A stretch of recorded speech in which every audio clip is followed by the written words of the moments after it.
streets. Protect me from the robbers and thieves. I'm begging for some strength when I get weak. Must beware of the mark of the beast. Show I the way. Guide me through these evil roadblocks. I cannot keep the faith. Them can't trim my naughty dreadlocks. Say a little prayer for a sunny day. Can't take the sky when it's so gray. Jah give me strength so I never go astray. Listen what the kings and officers say. Protect me from the evil in the streets. Protect me from the robbers and thieves. I'm begging for some strength when I get weak. Must beware of the mark of the beast. Protect me from the evil in the streets. Protect me from the robbers and thieves. I'm begging for some strength when I get weak. Must beware of the mark of the beast. Oh, Jah, give me the strength so that I never go astray. As I trod over these hills, over mountains and valleys, please guide me on my way. This is what I pray. At times in life we struggle, but I'm trying to keep the faith. So much going on in this world that is wrong. We're searching for the answers to the questions in this song. Do you have some time for me? Please hear me when I plead and take away this negativity. Yeah. Protect me from the evil in the streets. Protect me from the robbers and thieves. I'm begging for some strength when I get weak. Must beware of the mark of the beast. Protect me from the evil in the streets. Protect me from the robbers and thieves. I'm begging for some strength when I get weak. Must beware of the mark of the beast. They try to clip our branches, but them can't kill the roots. Life can be a struggle, so we're off it is the youth. Don't give me the drugs to juggle, don't give me the guns to shoot. Just trust in Jah and you will find a way to make it through. The race is for the swift, chosen are a few. Babylon asks a question like an interview. Because it's in the paper, do you think that makes it true? Just follow Jah teachings and you're gonna make it through. Cause protect me from the evil in the streets. Protect me from the robbers and thieves. I'm begging for some strength when I get weak. Must beware of the mark of the beast. Protect me from the evil in the streets. Protect me from the robbers and thieves. I'm begging for some strength when I get weak. Must beware of the mark of the beast. Jah work, Jah work, Jah work, Jah work, Jah work, Jah work. Kingston and Welling, soul in the place. Jah work, Jah work. Open your head. Jah work, Jah work. Yeah, man, I'm in Kingston. Hear what the man said. Jah work, Jah work.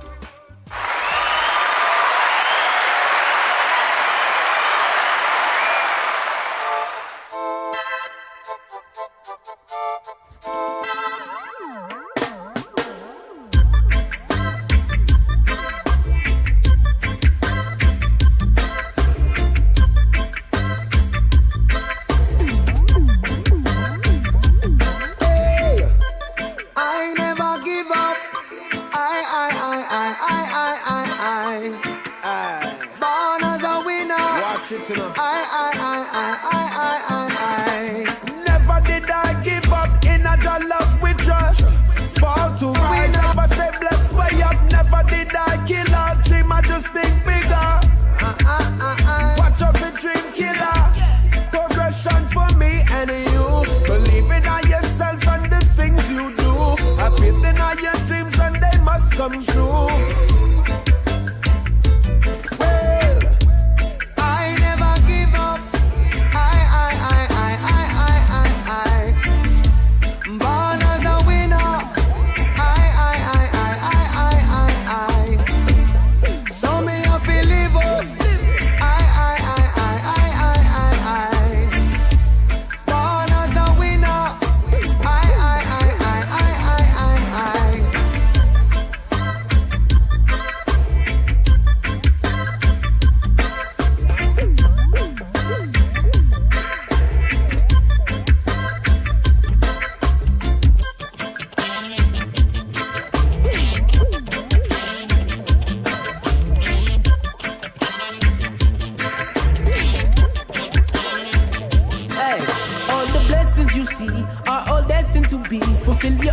prophecies. Know your identity, the truth that you see. This world was made for the meek.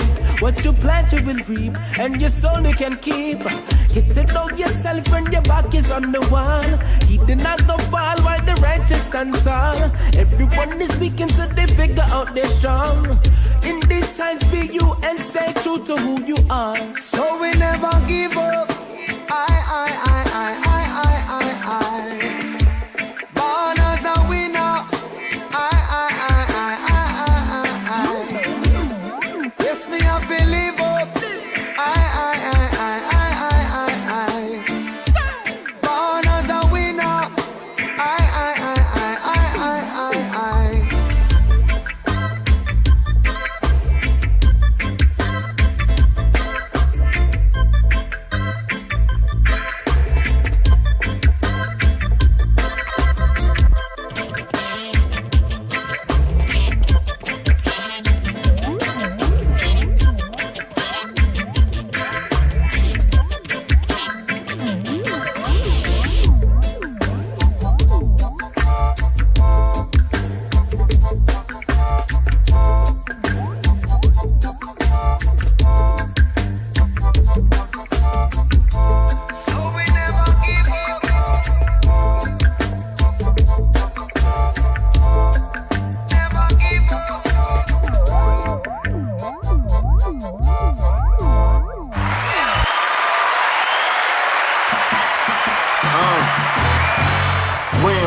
Grand biscuits, magic wand waving grand wizards. If you my man, 100 grand in a grand missing.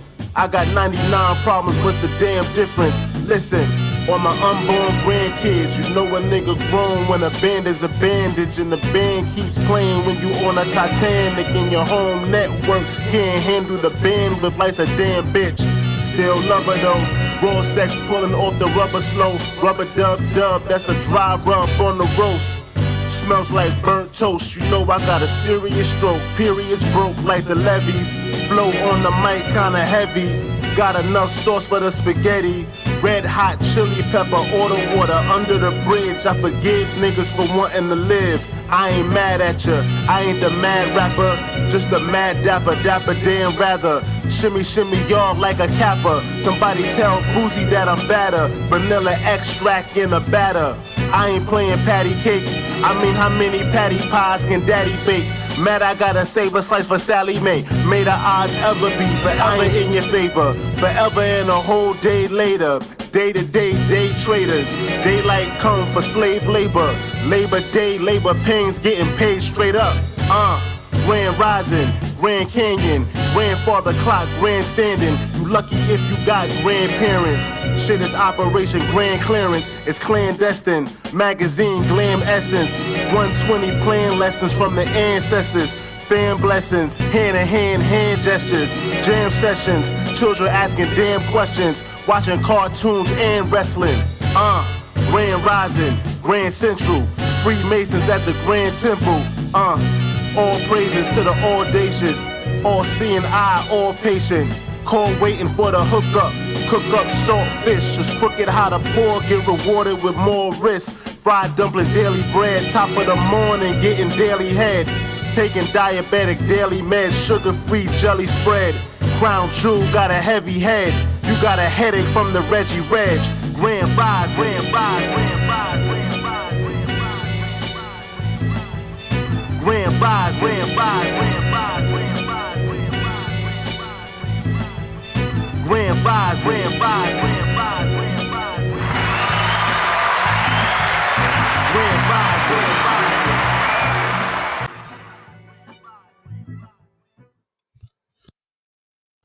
Good morning, good morning, good morning. This is JahLogic, also known as Mr. M, and this is the Morning Rant.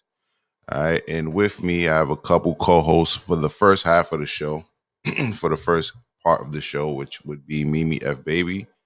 And I believe we have MsRavioli backstage, but I don't think she's ready to come on yet because the camera's not on.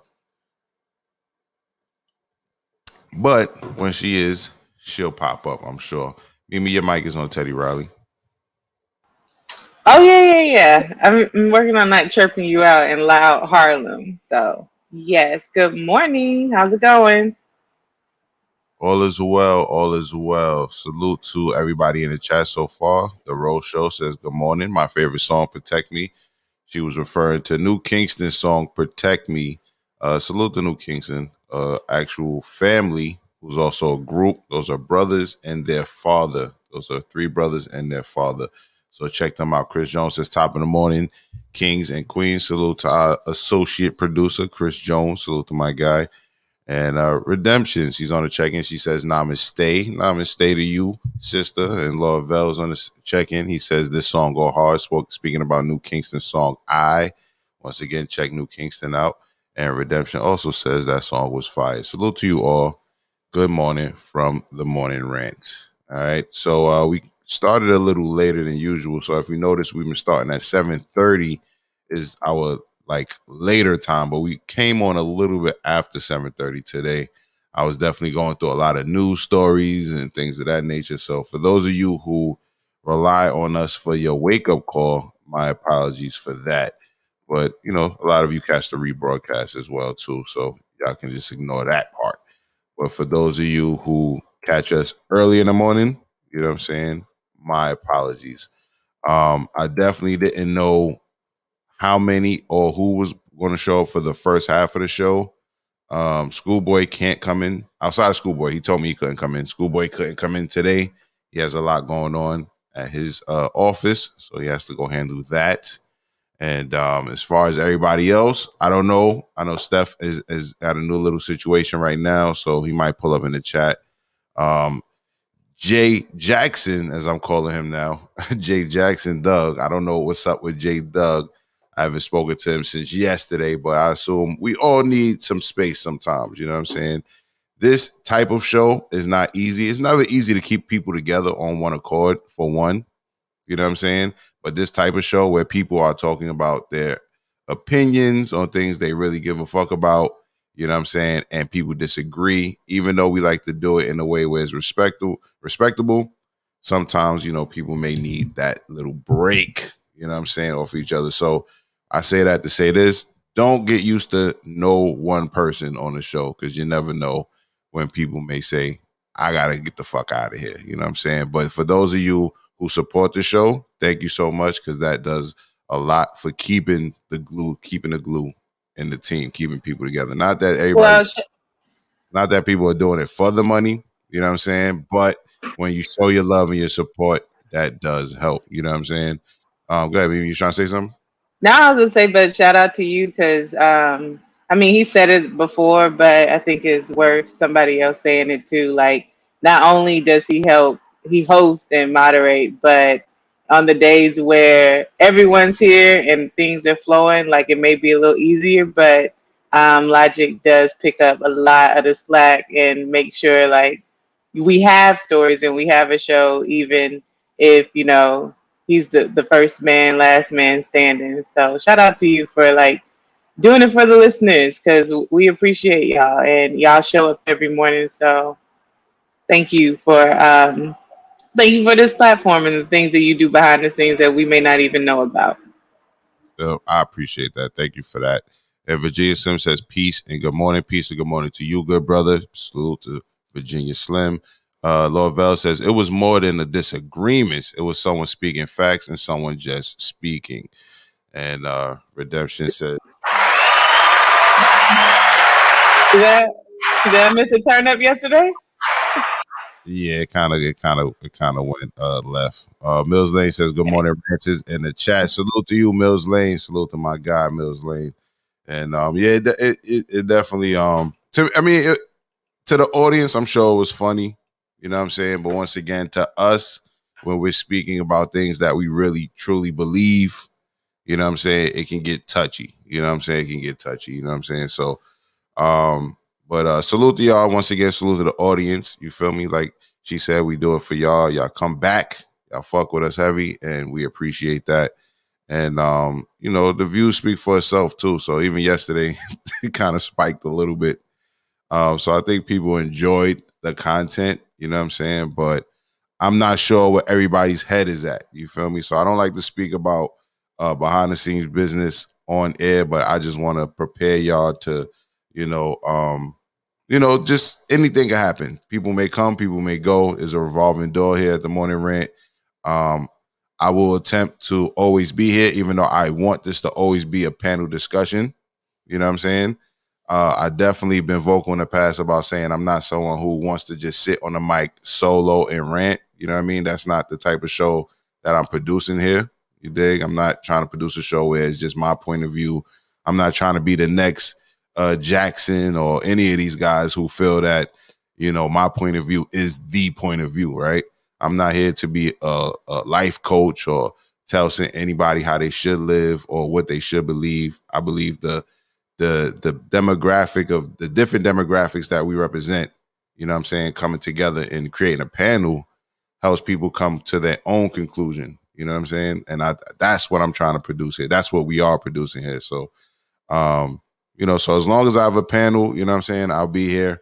You feel me? But I'm definitely not trying to be a one-man band when it comes to this type of show. I have a show for that, which I'll bring back in April, called JahLogic and Friends.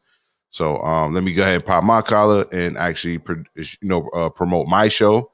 My show will also be a music-based show, similar to like J58 show, Kicking in the Doors, similar to Conversations with Mary Jane, two musical-based shows on this channel. You know what I'm saying? So with that being said, definitely my show, if I'm doing something on the Dolo, it will be that. You know what I'm saying? It won't be this news-based, panel discussion-based type of show. So I will always be here for the channel, you know what I'm saying? But as far as this show, we're creeping up on 100 episodes, and that's a lot of fucking episodes for people to be pulling up to a panel discussion where they're talking about what they believe in, and other people may not believe what they believe. Big CC says, good morning, beautiful black people. Good morning to you, beautiful black queen. Anika says, good morning. Good morning to our associate producer, Anika. Thank you for pulling up this morning. I appreciate you. Good to see you. That makes me feel good. Virginia Sims says, the wide range of views the panel provides is why I enjoy the show. Myself, exactly. My point. That's my point exactly. That's what makes the show. You know what I'm saying? I don't think the show is made by one point of view. I think the different personalities, the different point of views is exactly what makes the show. And that's why we respect all point of views, right? So we'll let people say what they got to say, right? But at the end of the day, people can come up with their own conclusion. So that's the strong point of this show. Same. I really enjoy being on this show for that. I think naturally people, we segregate ourselves. And so you end up, you tend to be with like-minded people all the time. And this is one of the only spaces that I know I'm going to be consistently challenged on my thought.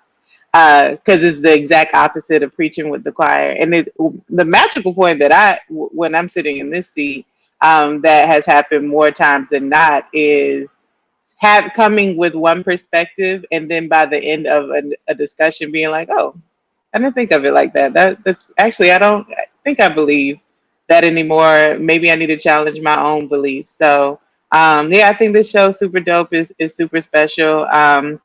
I do think it's a great way also, especially as panelists, to monitor your emotions. Like there was the first time I hosted with J Doug, and he like got under my skin. I was like, that should never happen again.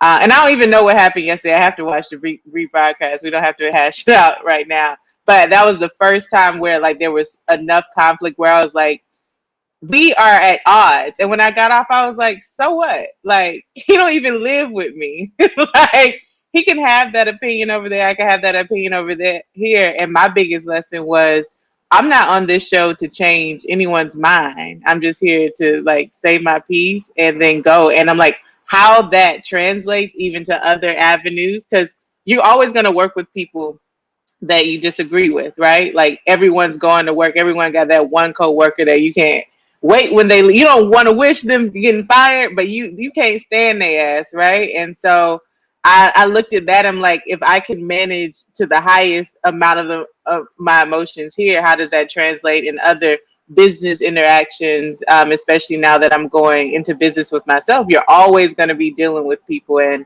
this is a on the job training, if you will. But yeah, you just got to find the light. Yeah, you raised some good points. And one of the ones that you raised that reminded me of something I wanted to say was that part of the disclaimer of this show should be that we're talking about our opinions on subject matters and in stories that actually happen or whatever. We're talking about our opinions, but those are not only just the opinions of those of us who say it, right? Because what I say, Mimi doesn't believe. What Mimi say, I may not believe, right?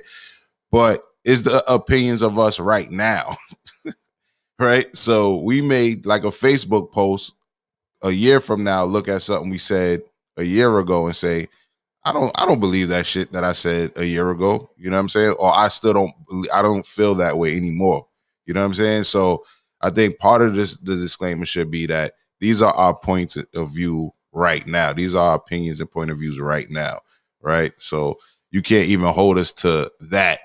Let's say a year, 5 years, 10 years from now. I'm sure 10 years from now, there'll be more things that I learn about life, about myself, about other people, about the world that may shape my, opinion in another way. You know what I'm saying? So, True, redemption. but in transparency, that's one of the reasons where I've had to like manage myself on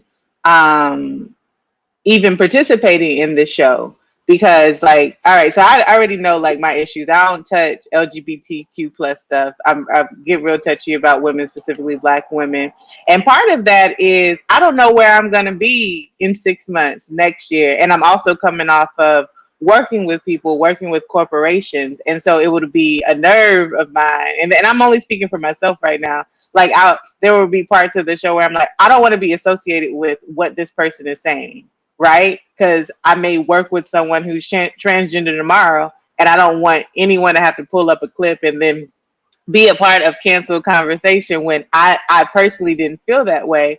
And it's weird we're having this conversation because I was just thinking about this the other day whenever someone used the T word that rhymes with granny, and I was just like not with it, right? And I'm like, well, that's a lack way of thinking. Like, you're thinking that no matter what you do, like someone will be after you. Why don't I think like good is going to come of this show no matter what I do?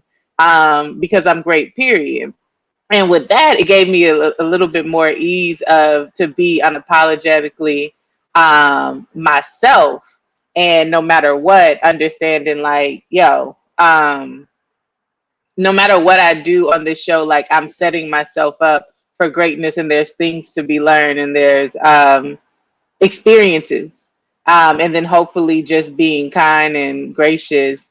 Maybe someone who didn't believe what I believe, now they're a little bit more open to listen, because like we're at least at bare minimum treating each other with honor, dignity, and respect. Facts. And I mean to block out your shot with No, that. it's all right. It's all the big screens always throw me off, but I know you was probably doing something. Our big screen, MsRavioli, actually, she had a paper up that had a message for us. She said she's speaking facts, so I guess she's saying she's never going to change her mind on anything she say on the show. But with that being said, yeah, you raise a good point with that too. We can't be afraid that people are going to come after us. You know what I'm saying? It's cool to protect your brand, but I did that in the beginning, like season 1. You know what I'm saying? Like I was very like adamant about not being mistaken for somebody else's point of view, right? So that would make me go even harder and kind of step out of the spot of moderator or even panelist, you know what I'm saying, to go make it more about a debate when it's not really about that. It's about the different opinions being heard, right? So with everything you just said in regards to what you just said, it's cool to feel how we feel, but it's important that we actually represent that too, right? Because then it could offset the balance of the actual show, right? So in trying to indemnify yourself from somebody else's point, your point of view might not be heard, which that represents a whole population out there too. There's a percentage of the audience that agrees with all of us at different times. You know what I'm saying? So all of our point of views need to be heard. And that if somebody wants to take somebody else's word and put it on you, then that person is just trying to come at you in general. You know what I'm saying? But if somebody, no matter what population or target market or audience or, demographic they come from, if they're watching the show, you know what I'm saying, they're going to be happy that somebody on a panel is saying something that they agree with. You feel me? So it's imperative that we have those different voices. So I would definitely say, even if, you know what I mean, something is said that you don't agree with versus, just being worried about being confused with that person, just stay in your square. Just stand on your square, and I think it'll all work out because, like you said, some good will actually probably come of it versus somebody coming at your head, because somebody will see, oh, you stood up for the point of view I agree with versus because that's actually, fun fact, that's how MsRavioli ended up on the show, right?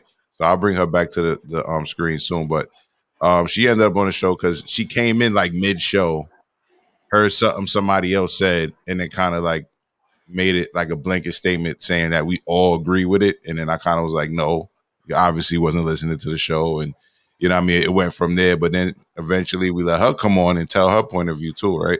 So, that's the type of shit we run here. But it's definitely hard to be in the seat that I'm in because there's a lot of managing personalities.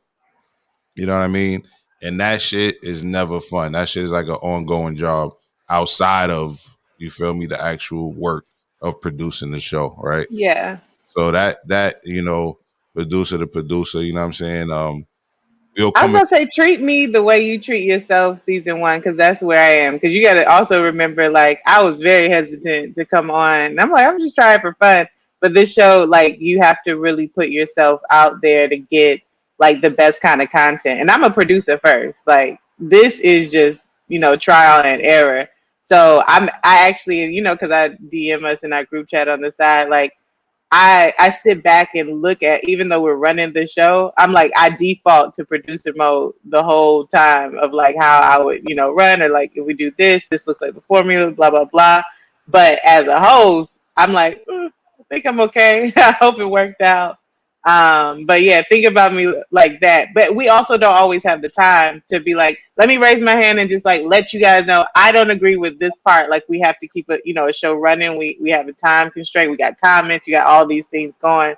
So sometimes like I've noticed, like, I'll roll my eyes just to like make it clear, like, I'm not with whatever somebody is talking about. But it's a dance, and we'll get there. We're like literally building and flying a plane at the same time. And the great thing about it is we have an amazing audience that comes back, so we have someone to do it for. So yeah, I'm gonna get off my soapbox now. But if it helps, you know what I mean? Just remind yourself that in this position, in this particular scenario, you could just default to host. You don't have to go back to a producer. You know what I'm saying? Because right now you could just kind of enjoy the ride. You feel me?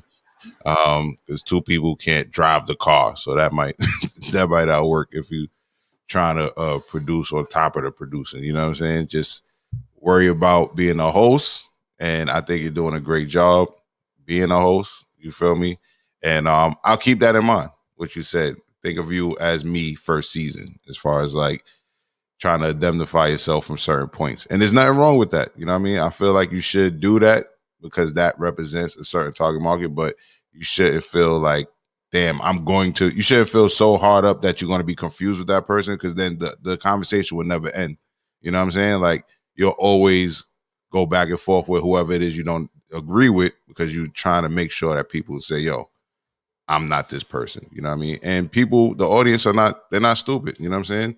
They know you're not that person. You feel me? Only person I try to associate with somebody else's point of view is somebody who's just trying to tear you down, period. You feel me? But the audience is definitely not, they're a smart audience. They know who you are. Ahmad says, good to see Mimi F is back. See? They know who you are. They know what you represent. People will recognize you for you, right? Redemption has a good comment. Says, I don't always agree with everyone, but if it don't apply, let it fly. Good people here.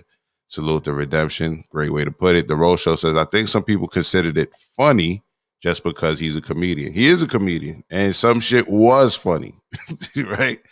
But then at the same time, right, it's hard to be extremely non-biased as the moderator. I could be objective as possible, but certain things I'm going to step out of, okay, my dude is being funny, and I'm going to just say, yo, that's crossing a line or whatever. And then when doing that, someone could feel that, you're muzzling them.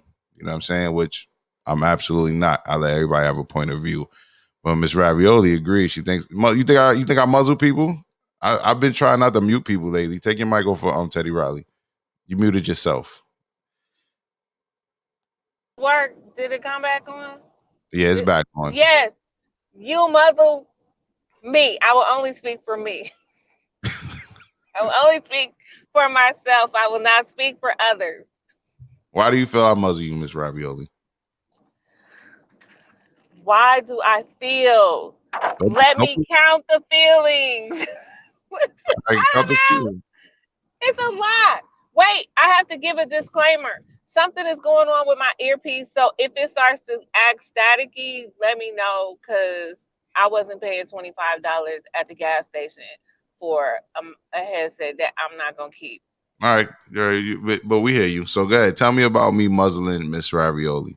Because I don't think I muzzle you. I think I moderate, and I'm very funny about how I do it sometimes. I might say, let me shut her mic off and all that, right?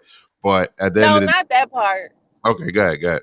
I'm listening. Not that part, but like I think when you have a strong opinion about something, you do with me, just me. I'm only speaking for me.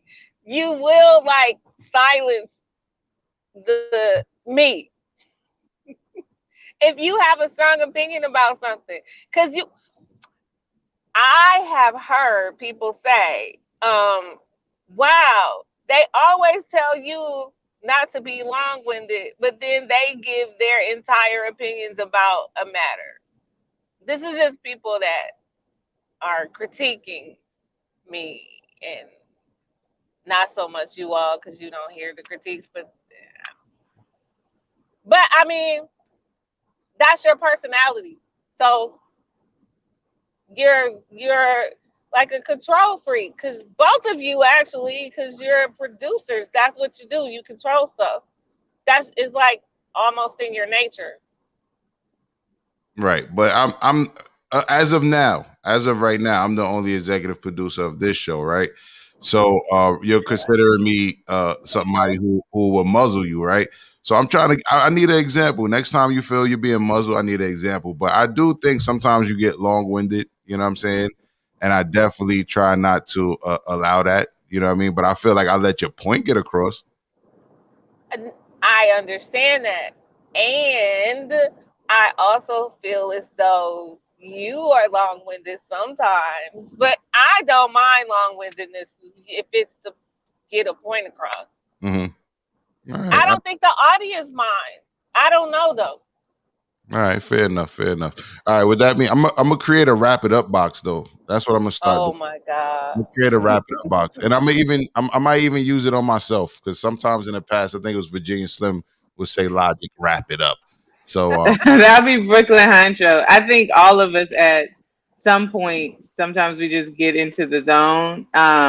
But like they're part. This is what I mean when I say like I'm a producer first and I'm watching. Like I'd be like, oh, this person's dragging. Okay, that person's dragging. So yeah, that's it. Yeah, all right, we be dragging sometimes. Big Cece says she about to get long-winded now. And Virginia Sim says, before going left, Logic always prefaces the discussion with a disclaimer saying that the views expressed are representative of the individuals and not the morning rant. Facts. He also says, you tend to ramble, Ms. Ravioli. That's why you get cut off. Lovell says, abuse. Take your herbs from Ms. Ravioli. Big CC says, yeah, Mimi, we can tell by your facial expression you don't agree. And, great. I'm not really worried about y'all here. I feel like this is a safe space. It feels very community. What would be my concern is someone taking a clip, taking it out of context. Like, say, you know, a movie or something I do takes off, right? And then someone takes a clip out of here, takes it out of context and say, Mia believes this.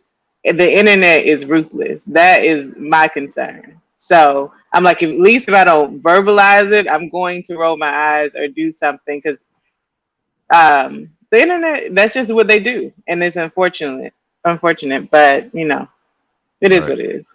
Redemption says Ja has to manage both the show and expectations. You're doing a great job. Shit ain't never easy. Thank you for that, Redemption. I appreciate you. Real talk. Salute to our associate producer, Redemption. And Sweet D says, good I morning, second that everybody. motion. Thank you, MsRavioli. Sweet D says, good morning, everybody. Good morning to you, Sweet D. Good to see you in the chat. Mug says, Roland show, the 20-year-old black dude schooled Roland. I'm inspired by that young man, and I contributed to his cause. He's talking about the young man who explained to Roland that he's one of the black people who's doing what they have to do and not making excuses. And he said he built a school. He said they brought a school bus and shit it all over Roland Martin. I seen that clip, Mug. I seen that. And I missed a few comments, so I'm going to go back. Mug also says, did you guys hear about the 20-year-old black man making a difference? Right? We heard about it. We spoke about it. My algorithm, my birthday twin, salute, says, what's good? Salute to you, my G. Virginia Sim was talking about your sign, MsRavioli. Says, flip that sign around, MsRavioli. It was backwards. Mr. Jones says, Logic kept it cool. Salute to my guy. Thank you, sir. That was part of me being objective and also being a moderator and also looking out for the best interests of the show. So I know you guys are entertained by the difference of opinions. So it's not my job to blow my top or, once again, to go so hard to prove that I'm not in agreement that I have to, argue back and forth the whole time. My thing is, say your point of view. I say mine's. You know what I'm saying? If I have a line that's being crossed, I'll draw it. You feel me? But at the end of the day, I know that that's what makes the show.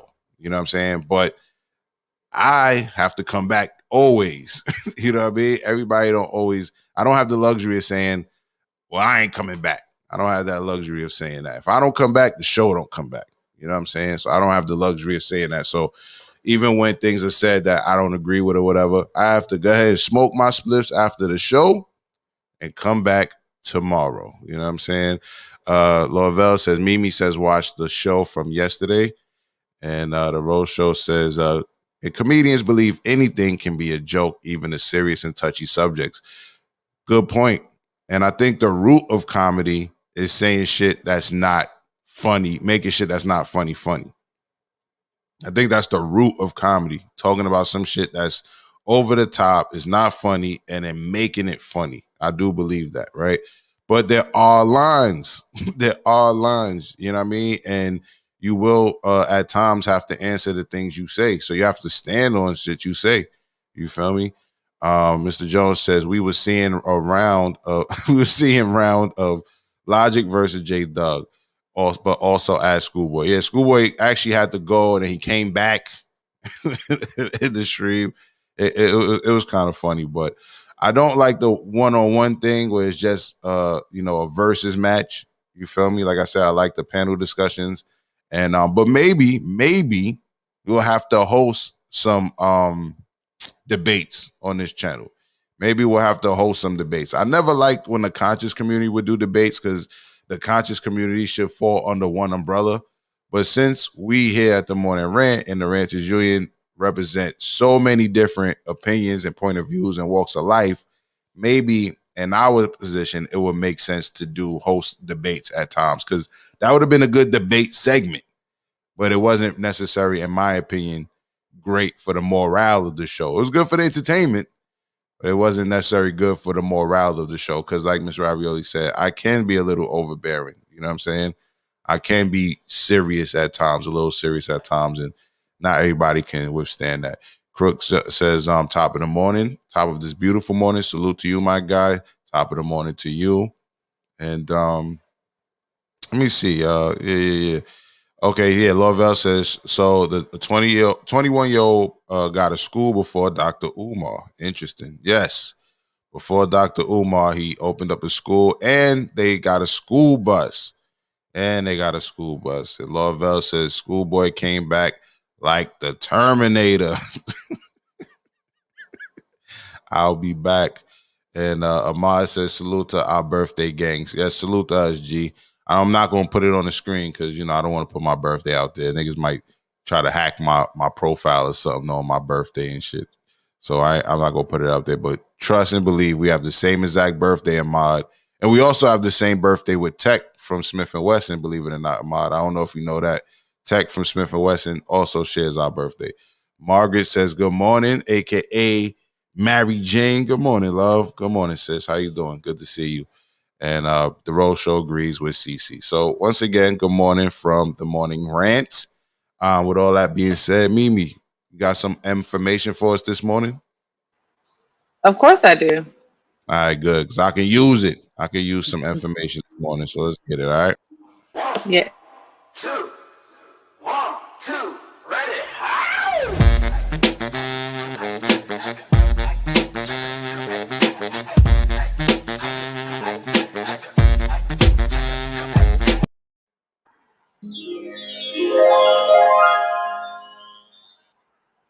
Good morning, everyone. You already know what time it is. Mimi F. Baby with your information, because when you stay ready, you don't have to what?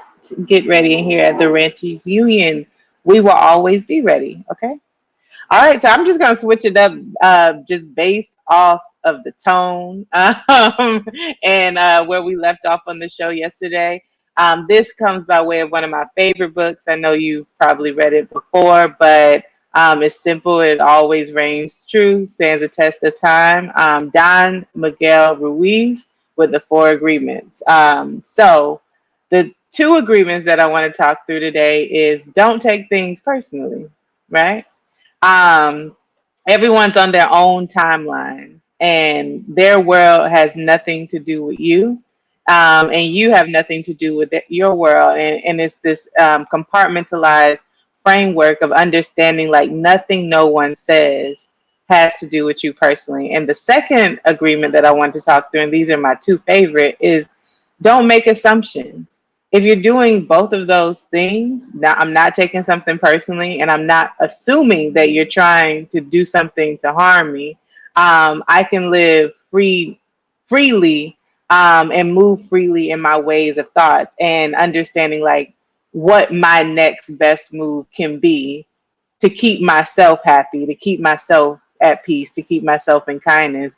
Because honestly, all those things are a choice, right? Doesn't matter where you are. Like, being happy, you get to choose that every day, no matter the circumstances. You get to choose to be happy. You get to choose to move in kindness. You get to choose to move in unassumptions. You get to choose to move in what your belief system is. And if you're not taking things personally, you're not making assumptions. If you're in your world, in your own, he likes to use the word dream state, if you will, and living to your best and fullest potential, you really don't have time to force what other people believe, because it has nothing to do with your world. You can still choose to be happy in your world and wish them well from afar. So I hope that is helpful. I hope that you guys continue to live your best life. As cliche as that sounds, I actually hate that saying, but it reigns true. And just enjoy life, because you're here right now, because you're supposed to be enjoying life. If you wasn't supposed to, you wouldn't be here. If it's not the end of the world, it does not matter. And when it is the end of the world, who cares? Because it's the end. That's all I got. That's it.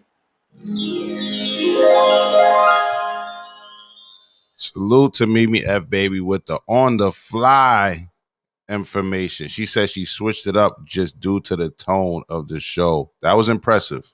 That was impressive. Thank you.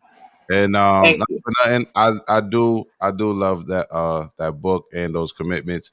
And I find myself having to remind myself of that. You know what I'm saying? Like, sometimes it's because it's easy to take shit personal. You feel me?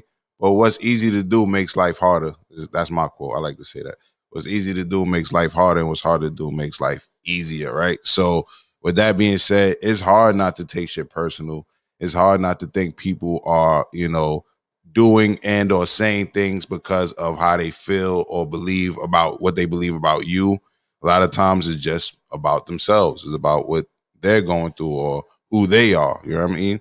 I mean, all the time, right? And then, like you said, create your own happiness. Margaret, Mary Jane says, we create our own happiness. She also agrees with you. She says yes in a way I won't say it. You can repeat it for her if you want. I'm not going to do it. Yes, I was hoping you would. No, what you just said something and it slipped my mind, but it's true. Like, it's not even like what people think of you because like it truly is none of your business. But oh, this is what you were saying. Like, sometimes it's hard to take things personally. What I've been learning on like my growth journey, my self development, whatever you want to call it, is like I used to think, all right, when I get to this point, this is like my happiness finish line, and I'm whole, healthy, and well. But life is really the biggest emotional roller coaster you'll ever experience. And you're not supposed to always be up, and you're not always supposed to be down. Light and darkness work hand in hand. And what I think the real way to navigate life is, how do you move through all the emotions? How do you acknowledge every single emotion that comes into your life and be better?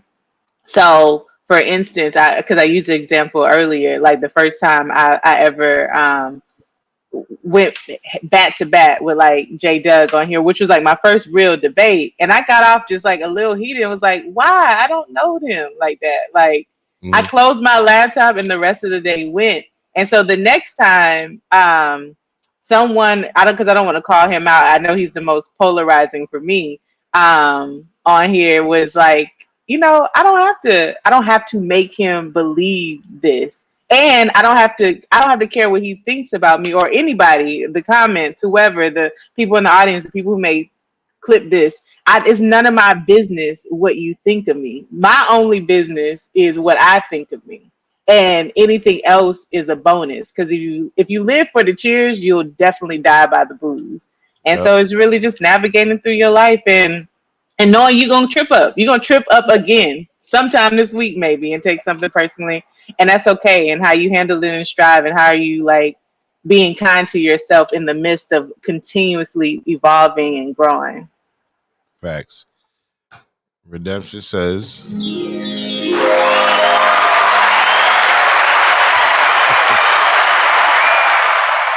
she also says we have to add that list, add that to the list for the book club. And I agree. And her and Mary Jane was laughing. She says, "Say it, Ja." I won't be saying that.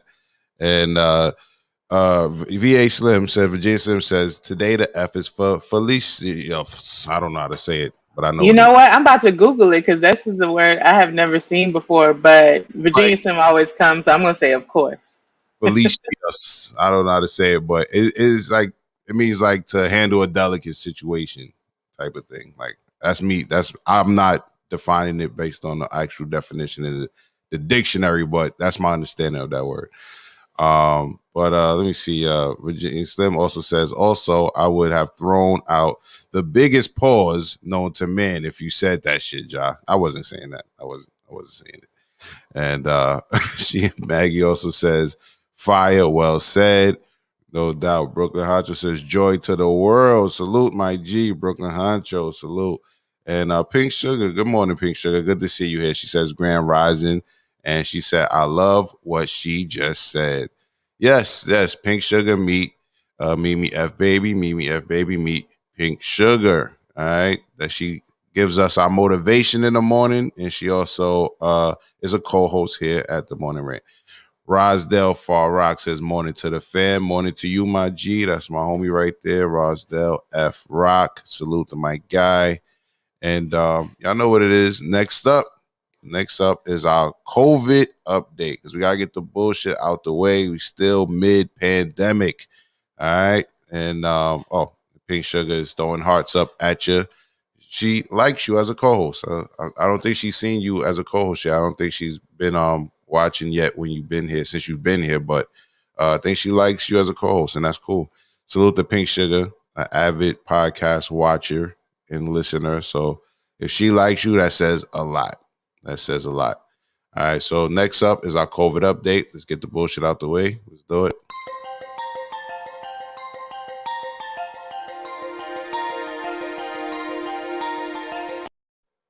Good morning. This is Mr. M, also known as JahLogic, with your COVID update, reporting here for the Morning Rant. With that being said, Texas is actually opening. Well, we know Texas said nobody has to wear a mask anymore even though that doesn't pertain to the private businesses. But now they're saying that they want to open up the vaccine for all adults starting March 29th. All right. So let's hear them talk about it. Already eligible worry about being passed up. And K-Max West Rappaport has more. To do that is really exciting. Monday is a big day for Coy Branscombe of Dripping Springs. It's the first day he'll be eligible for a COVID-19 vaccine. Just thinking about it makes me feel overjoyed. Just being able to be a part of the solution. The Texas Department of State Health Services estimates this expanded eligibility will allow another 8 to 10 million Texans to get a shot. But we won't have that many shots right away. We still expect that we'll see demand, exceeding supply for at least several weeks into the future. We've heard from our federal partners that we should be seeing more vaccine supply starting next week and really throughout the month of April. Lori Schaus of Elgin, who's already eligible, has had trouble getting a shot. If we open up the state to everybody, where does that leave those of us who haven't been able to get our vaccine yet? It's a problem. Meanwhile, the state directed vaccine providers to prioritize older Texans for appointments and allow them to skip the line when they show up for a shot. There are areas of the state, though, that have seen, work through those lists and generally sort of lesser populated parts of the state.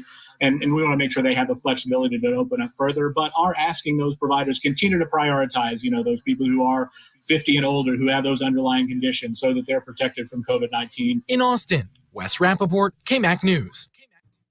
All right, so there's that. And also, I think I should mention that they also have like, I think 2 more different types of vaccines supposed to be coming to the market sooner than later.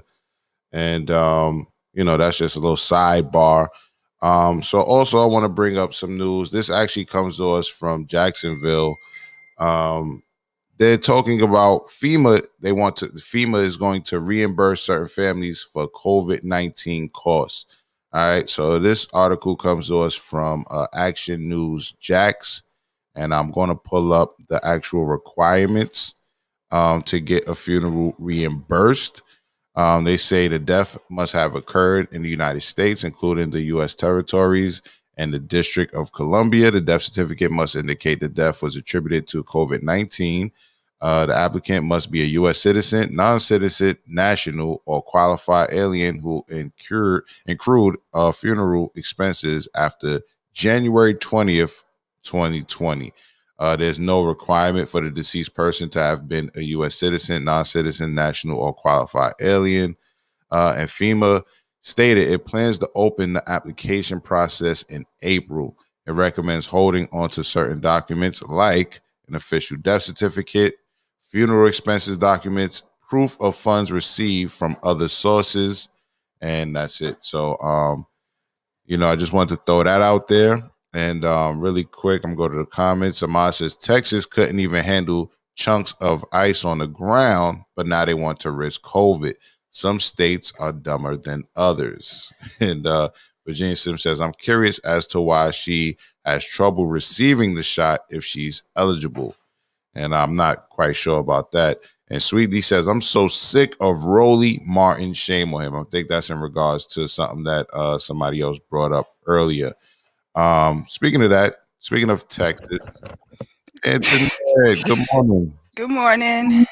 So did you see the article I just pulled up before the article before last? So we spoke about Texas saying that the vaccine will be available to all adults as soon as the 29th of this month. And how do you feel about that? I don't feel no way. I ain't taking it. My mom, she wouldn't take hers next Friday. She said, I just shook my head, but I ain't worried about that. Is she in Texas too, or? Okay, all right. Well, also, I want to bring up another for the COVID update. I want to bring up this the latest mask and mask knots fight. They always talk about the especially shout out to Mills Lane. This is his term. He coined this term, the war between the mask and the mask knots. The war. Salute to Mills Lane for coining that term.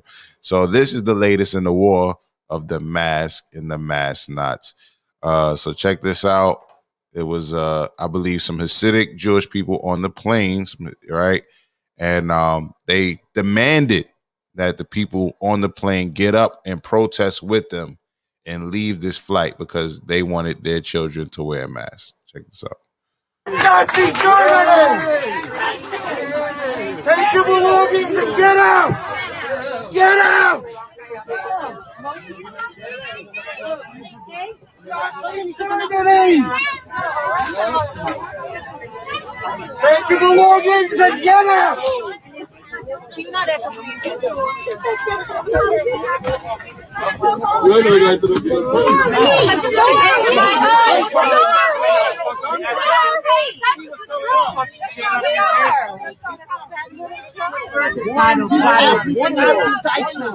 Don't see. Stand up for other people. I'm going to stand up for you. I'm going to say to Frankie, I'm not going to take your character. Stand up. Stand up for other people. There were only Jewish people sitting in the back 2 rows. Stand up. Where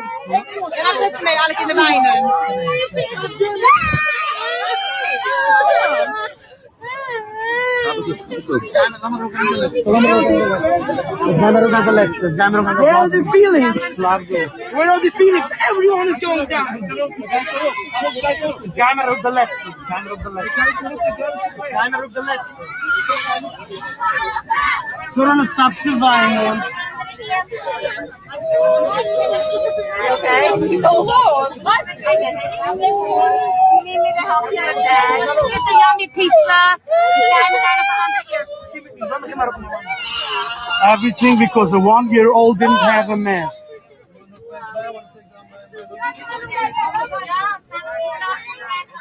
All right, so you heard him. He said, "Oh, because a 1-year-old child didn't have a mask," which I don't agree with because the child, any child under the age of 2 shouldn't have to wear a mask. Under the age of 2 shouldn't have to wear a mask. However, I don't think I would have got the fuck off that plane in solidarity. But that's just me. So I'm gonna ask the panel, Mimi, would you have got off the plane? Starting with Mimi. Do I know them? No, I think you're just sitting in it because no, I wouldn't have gotten off the plane. Period. Antoinette, would you have gotten off the plane for them? Hell nah. No, I would love to see them get dragged out. Like, you know, who is it? The Delta, one of them be doing that? They want special treatment. No. Would they have gotten off the plane for me? Exactly. So check this out, right? So this is the part where that makes me know that they were forcing people to get off, right? He's screaming at the lady that she has to get off the plane. Check this out.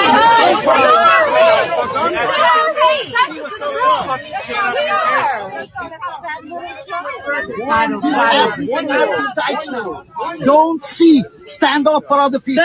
I'm going to stand up for you. I'm going to say to Frankie, I'm not going to take your character. Stand up. Stand up for other people. There were only Jewish people sitting in the back 2 rows. Stand up. Mind you, his mask is kind of off his face, like a little bit when he's saying that, screaming at that lady. I'd have been tight. I could imagine the smell. I mean, like, it's so much heat and yelling and all that, and then the plane is already closed in, and then their traditional ways is not all that. I would have pretty much got up and left and got up another plane too after all of that. But and he was very aggressive. Like, she didn't want no part of that. Why did he make her bring her into it? Yeah, we just talked about this. Like, he's basically stand up for other people. Believe what I believe. So come on. Like, I ain't got to. Right. No, I don't. We're going No, I don't. Wait a minute. Like, okay, let's talk about the Black Lives Matter protest. Like, now I want to talk to you. Like, were you at those protests? Did you come to help aid in my right? Oh, but you're on this plane, which is a luxury, not a right. It's a privilege. Okay. Yo, Sweet D is clapping for Mimi. Ever J Sim says, I would have turned the music up in my earbuds, reclined my seat back, and threw up the deuces. Me too. Brooklyn Hodges says, if it were me, I would have told him, sit your bitch ass down. And And Redemption had an answer for Slim earlier. Slim was saying, why are some people having a problem getting a shot? Redemption says, Slim, is happening here. Friends are getting confirmed but can't get a date. I literally had 1 day to choose from with extremely limited slots, which is crazy. Redemption also says, I already fly with Eddie's. I'm going to sleep. Yo, the last time I got high off edibles before I got on a plane, I was so fucking paranoid. That's just sidebar since we talking about edibles and plane rides. I was so fucking paranoid. I thought all the TSA agents was on to me. Pig Sugar said, I would have not gotten up. Me neither. I wouldn't have gotten up. All right, so I'm gonna gloss over something the internet just said, but y'all didn't peep it. Internet, you know what I'm talking about? Yo, y'all didn't peep it. Yo, there was, well, some of them probably been in Brooklyn, but okay. went over the head. All right, so with that being said, check this out. More racial tension between the mask and the mask. Not a term coined by my man Mills Lane. Salute to Mills Lane. So check this out. This lady wants to shop. Apparently she has children that are mixed.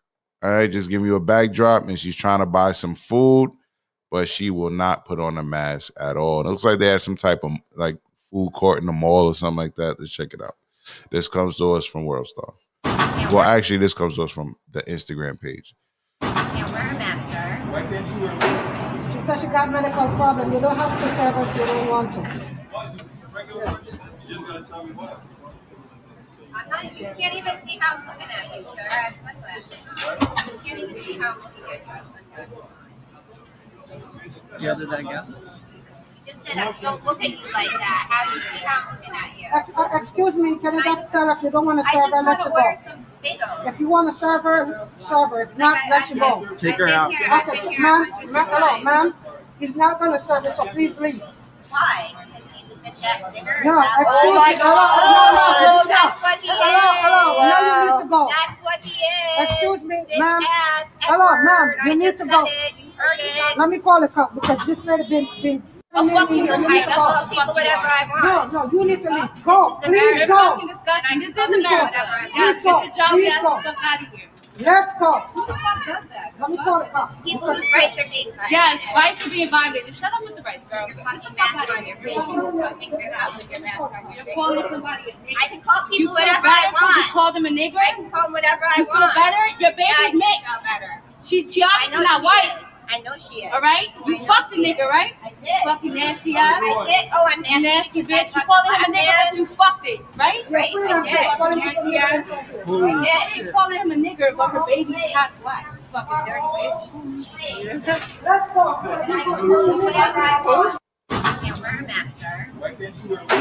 She said she got So there you have it. She called the guy for not serving her a bitch ass nigger, is what she called him. Redemption says this shit is wild.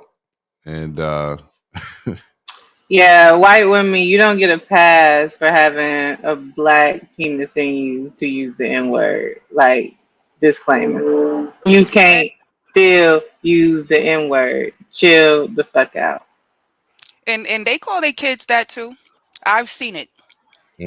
So I'm not surprised. Yeah. None of that surprised me. None of it. And then when they referred to her, when she referred to her baby's daddy, it's a black man, but all them other ones, we all niggers. It's stupid. I cannot stand it. And I don't understand how black men still lay with them. I just can't.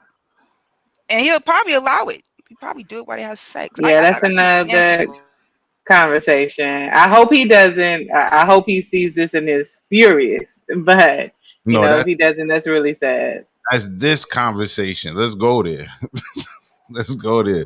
You think she calls a man a nigga during sex? Hell yeah. I know she do.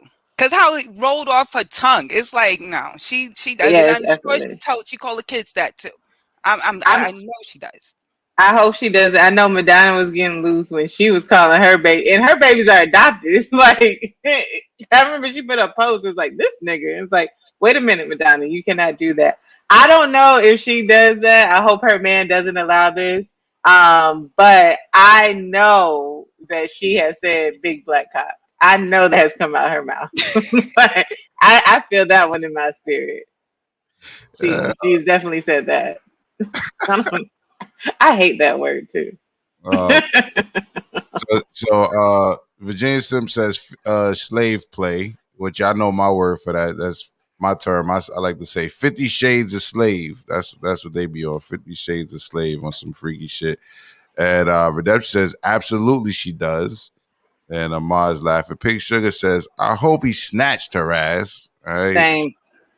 Same.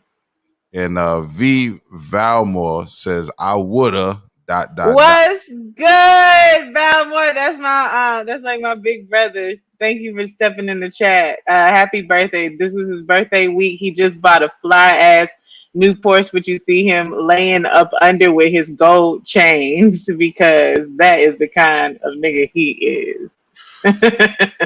Well, salute to you, my guy, and happy birthday. All right, happy birthday to you. And Virginia Slim says, I feel sorry for those damn kids. That's what we should take out of this situation for real, though.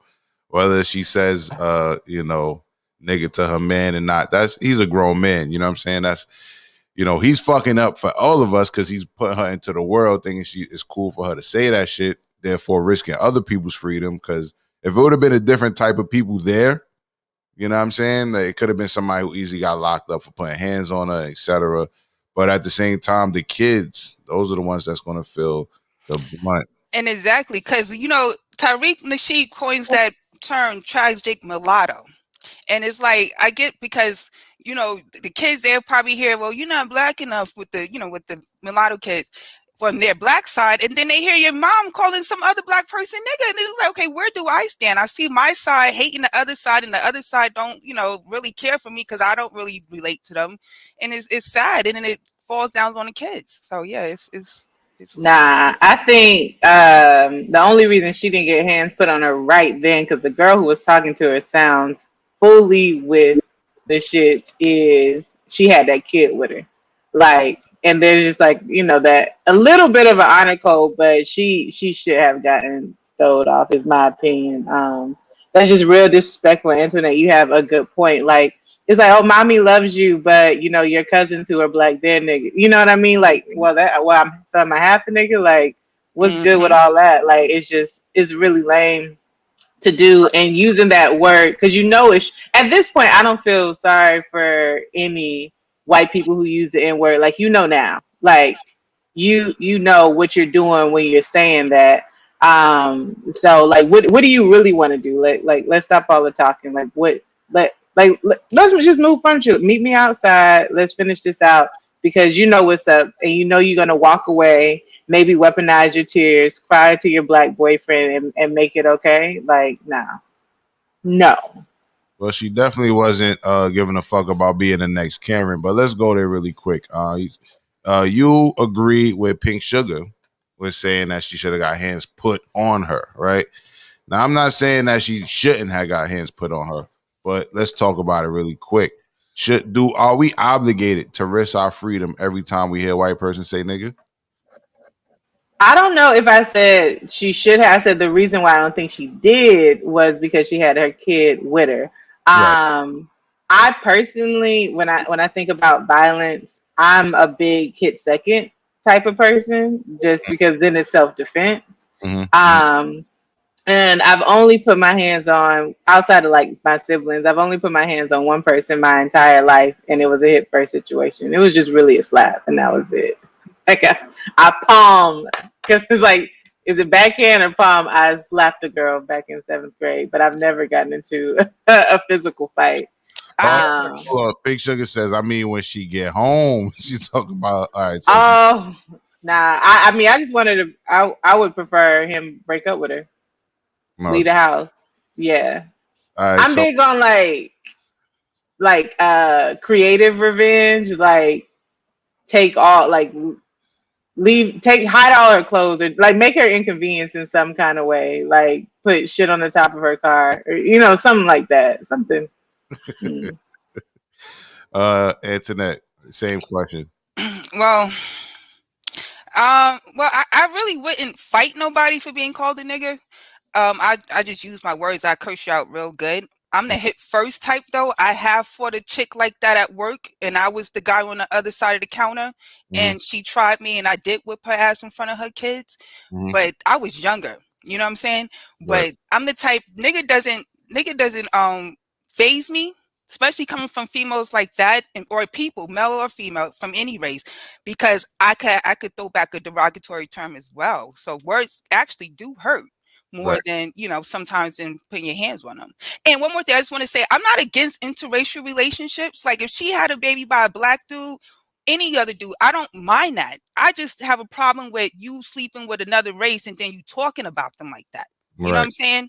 That's what I have a problem with. Interracial relationships, I have no problem with. But when as I say, if he was a coon and saying, "Well, I hate all black women, I only like my white Nubian queens or whatever," I can't stand that either. But if y'all just together because of love, without the color and all that, and y'all respect each other's culture and background, I have no problem with that. But I have a problem with her. Same. And if he is that way, then I actually want them to be together. All the black men who hate black women and all the racist white women, like that sounds like compatibility to me. MsRavioli, what's your thoughts on you ready to throw hands when you hear the word nigga?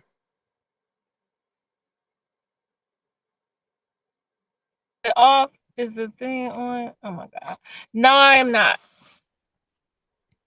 Okay. I'm not like that. That's ridiculous. Like you could get all kinds of charges. Oh my god, I don't have the earpiece in. Sorry about that. You can get all kind of charges. I would not. No, I have goals, and they do not include jail time. All right, fair enough.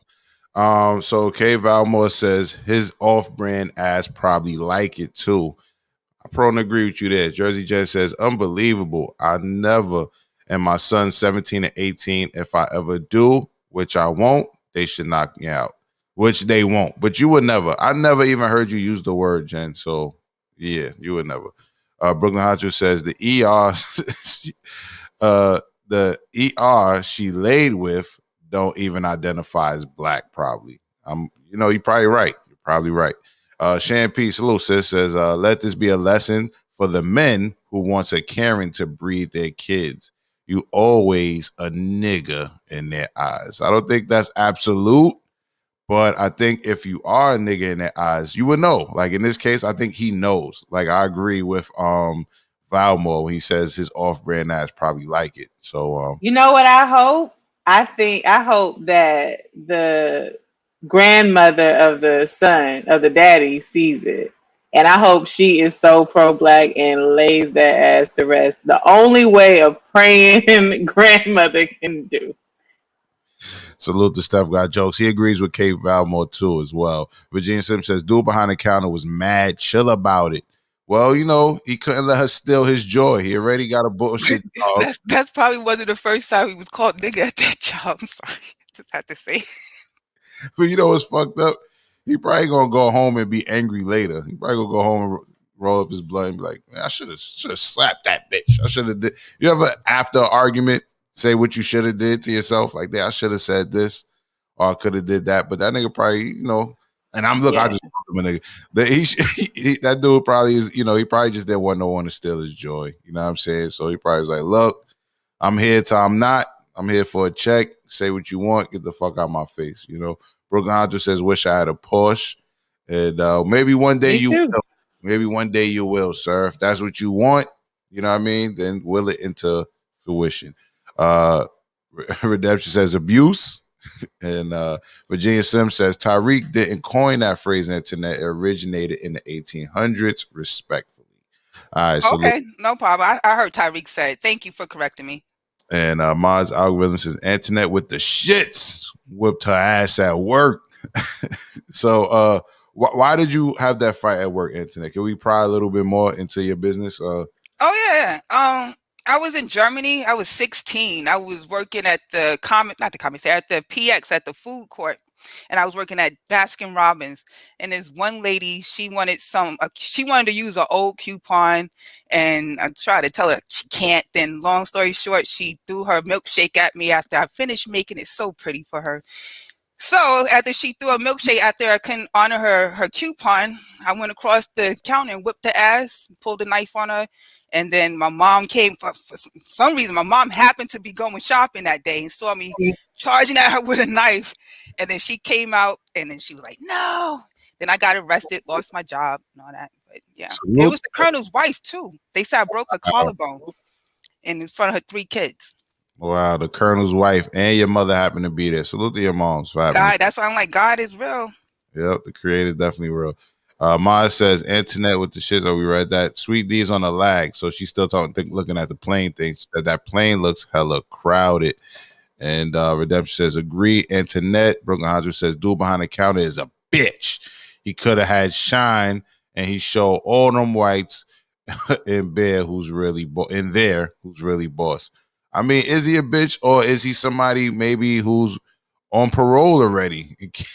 He's working at that bullshit job.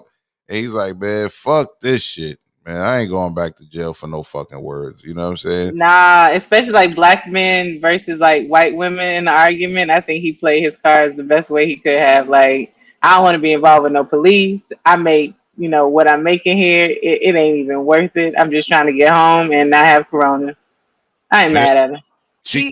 Okay, sorry. Go ahead. No, yeah, Brooklyn Hospital, she definitely could be putting his life at stake. You know what I mean? His freedom at stake just by saying some shit. She could have even said it hoping that he would react a certain way. You know what I'm saying? So then she could play that card where she cries and tells the police this aggressive black man did this and that to me. You feel me? So I think he played his cards right as well. You feel me? Antoinette? Real quick, I was going to say, he probably have a level playing field. She got mixed kids. But, I mean, she still ain't worth it, Yeah. I mean, what could he have done besides barked on her back? And then, even then, barking on a female doesn't look strong. Doesn't make a dude look strong. You know what I'm saying? So, Roderick Strong says, we were just talking about Strong. Roderick Strong says she don't respect her jaw. Respect her jaw. A term coined by the homie who played Mr. and Money and Violence. Salute to that guy. I actually did one episode at the Iran studio with that man and his show. So follow his movement at Jawbreaking News on Instagram. Jawbreaking News. Big CC says, I thought that was Nicole Richie. And I thought it was Olivia Palermo, like all those girls that came through that. Like she had that same look, like the messy, effortless bun, the aviator glasses, the long duster. I was like, she's on brand.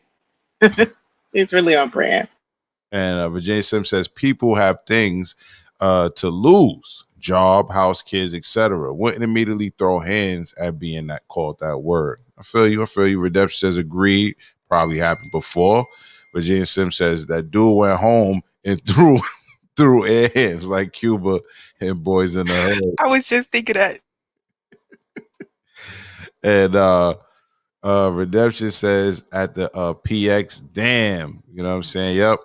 And K. Vladimir says that fight story at work has just put batteries in my back. Nah, don't do it. Don't lose your Porsche, my dude.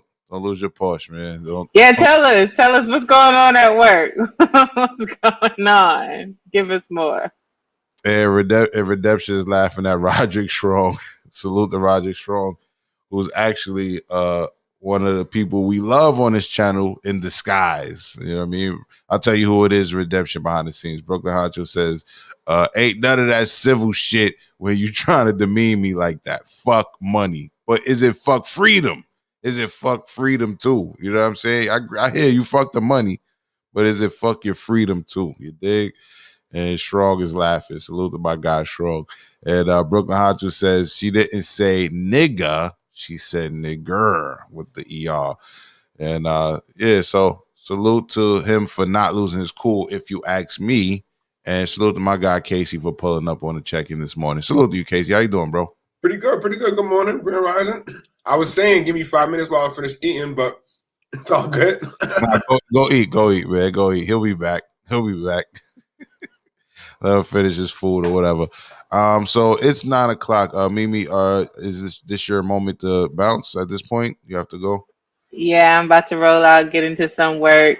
Shout out to all y'all. I'll have the rebroadcast on play. I'm excited to see what went down. Hilarious. All right, thank you, and thank you for the information this morning. I really appreciate you pulling up. Thank you again. Bye, guys. Peace.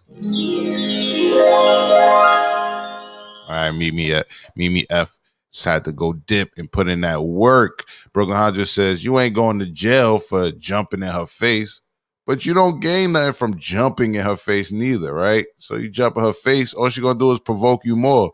And if you jump in her face, that sounds like she gonna spit in your face. You jump in your face, she probably gonna spit in you know what I'm saying? And your face. You feel me? So I think I don't know, Honcho. I think he played it cool. But salute to you, Honcho. And also you sent in a generous donation. Our co-producer, Brooklyn Honcho, right? So you sent in a generous donation yesterday. You sent it to me though. So do you want me to attribute that to the cast of yesterday, Brooklyn Honcho? Let us know in the chat. And for the future reference, those of you who donate, if you want to donate to us individually, you have our individual cash apps, but if you want to donate to the cast of the day, you want to go to $ the morning rant, $ the morning rant to let your money be split evenly amongst the cast members. So Brooklyn Honcho, let us know in the chat. And Brooklyn Honcho, we don't want to lose you, my guy. All right. So, just know that you don't lose no cool points if somebody tries to provoke you with words and you don't put the beats on them. You know what I'm saying? And let me see. Strong says, can't be out here rumbling with the Rona. Facts. That's another part of that. And Virginia Sims says, if she spits, then it's assault. Then you are justified for swinging on her. All right, Virginia Slim with the law this morning, with the law degree this morning. That's true, because when I got arrested, the cops said if I would have just went and just smacked her once and then OD and do all of that, she would have just been assaulted, and I would have been, but I put beat the brakes off her, so that went to a whole nother thing. So yeah, assault, spitting, and then you go ahead and do it, then yeah, you good. And Brooklyn Angel says, that's just for you today. I'll hit the cast personally. All right, salute, man. I appreciate that generous donation, Brooklyn Angel. I really do, man. You mean a lot. You know what I'm saying? You mean a lot up here. And that's why you are the co-producer. Redemption says, Brooklyn people lie, though. And she plays the I felt my life was in danger card. Yeah, so she's saying people lie though, and she will. You already know she's gonna say her life was in danger. You know what I'm saying? So let's see if Casey's done with his breakfast. You done with your breakfast? Yeah. All right, my God. And with that being said, my dude Strong says, "Oh, that's my son. He's talking about you, Casey." Salute. Nice. What up, Roger? Yeah, salute the Strong. You know what I'm saying? And let me see it. With that being said, Rosdell F. Rock, my guy says she don't love him. She just wanted her kids to get that melanin. That's a healthy assumption. She running around calling people nigga. You know what I'm saying? Whole time she got children with melanin, in their skin. That's a good assumption. So with that being said, I think I want to start a segment of the show called like What the Fuck? You know what I'm saying? Or something like that. You know what I'm saying? Steph Got Joke says the Mighty Casey. Yeah, salute the Mighty Casey for joining. What up, Steph? For the extended panel on Wednesdays. Salute to my extended panel, Antoinette, MsRavioli, and Casey Gane, aka the Mighty Casey. I want to do a segment called What the Fuck eventually. So this comes to us from Florida. Salute to Steph. Not that this represents Steph, but man got killed in a botched parachute stunt in Panama City Beach. So apparently he tried to jump off a 14-story building and the parachute didn't open fast enough, something like that. Let's watch the news clip. Well, happening now, the Panhandle Police in Panama City are investigating a failed parachute stunt. Officers were called to the Sunrise Beach Resort. They say victim tried to jump from the 14th floor with a parachute. The parachute failed to open during the descent. That person was pronounced dead at the scene. What the fuck? I don't know as much we can say about that. When stunting goes wrong, I think like people be willing to risk their lives for attention, and sometimes they get, they get the risk. The nigga Slip says, was he proposing to his fiance Hillary? Yo, Steph got jokes is laughing. Broken Hodges says, a good thing Doja Cat, Jay Doja ain't here today. Oh, and Strong says, Mighty Casey, legendary. That's what's up. Appreciate the love, yo. Logic is right when he say he got the best audience on YouTube. Salute. Yes, this audience is the best. Maz Algorithm says, the parachute said, fuck you, nigga. Like that Tracy Morgan commercial. Does this parachute work? Might be. What does he say? He's like, sometimes they got Tracy Morgan commercial, and he like every time they like maybe sometimes, but you trust sometimes. Yo, Steph says, I'm sorry for laughing, but nigga, yo, facts. Like, what the fuck was he thinking? What the fuck was that man thinking? I don't know. So a lot of people risk their lives for attention. Some people do it in the hood. Some people do it by starting beefs. Some people, it's like people is willing to risk their lives to get like 15 minutes of fame. So I think that's what was going on. That's what he was thinking. You know what the fucked up part is? They didn't even give him no shine time. They didn't even tell us what it was. They just said, stupid shit and die from you. Better show that shit. Right. They didn't even show who he was, man. We want to know who this better go viral. Right. He didn't even go viral. The video is not out there. None of that shit. We just know somebody did some dumb shit. And Redemption is Darwinism at its best. Popcorn. And so I think I didn't miss any chats. So with that being said, have you heard about this? This comes to us from Oakland, and I should have probably said this during the COVID update, but apparently Oakland is trying to give out $500 to its low-income families per month, and I think is in regards to some of the things that the pandemic has done to, fuck with their finances. Check this out. Call it the Shaft Stipend. The city of Oakland is planning to give $500 a month to 600 families of color. No strings attached, meaning the families can spend that money as they see fit. I got hit with the virus pretty early on in the pandemic, so that took me out of school. Catching COVID costs money. Just ask 21-year-old Stephanie Flores of Oakland. Sick, out of a job, and her college tuition bills kept piling up. But help is on the way for people like Stephanie, thanks to a new universal basic income program announced by Oakland Mayor Libby Schaaf. An unconditional cash payment is the simple solution that can meet the full complexity of each family's needs. Here's how the Oakland Resilient Families Program works. 600 low-income people of color will get $500 a month for a year and a half. That's $9,000 over the course of 18 months. Those who apply will be randomly selected. It's not just one person struggling. It's a lot of people struggling all the time right now. Our pilot is 600 families in Oakland. We know that does not come close to meeting the need. Joining Mayor Schaaf, former Stockton Mayor Michael Tubbs, who launched a basic income experiment in his city 2 years ago. People were actually able to work more because they had a little bit of money, a little bit of breathing room to go and pay for childcare, to fix a transmission, to buy interview clothes. Mayor Schaaf says not a single dime is coming from taxpayers. It's all privately funded. To apply, head over to oaklandresilientfamilies.org. Schaaf says the first checks could start showing up by the spring. Being able to do groceries and even pay for school right now, that would be a lot of help. In Oakland, Melissa Colorado, NBC Bay Area News. It strikes me as a little weird, especially with only 600 families and only $500. I don't understand what type of brownie points they're trying to get from that. But I'm gonna go to the chat and then I'll go to the panel. Let me see. Strong says about the other one. He had that parachute Bugs Bunny used to give the ops.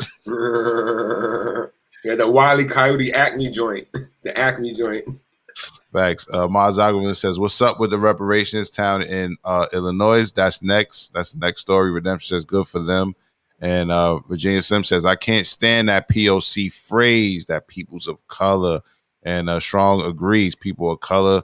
The weird shit about that term too is it doesn't even regard to just solely us, right? So people of color could be any fucking body, right? So that could be, especially in the Bay Area, that could be Asians, that could be Samoans, you know what I'm saying? That could be a whole gang of people. Yeah, natives. There are definitely a lot of, salute to my natives. I know some natives out there, but no, Indians from India as well as Native Americans.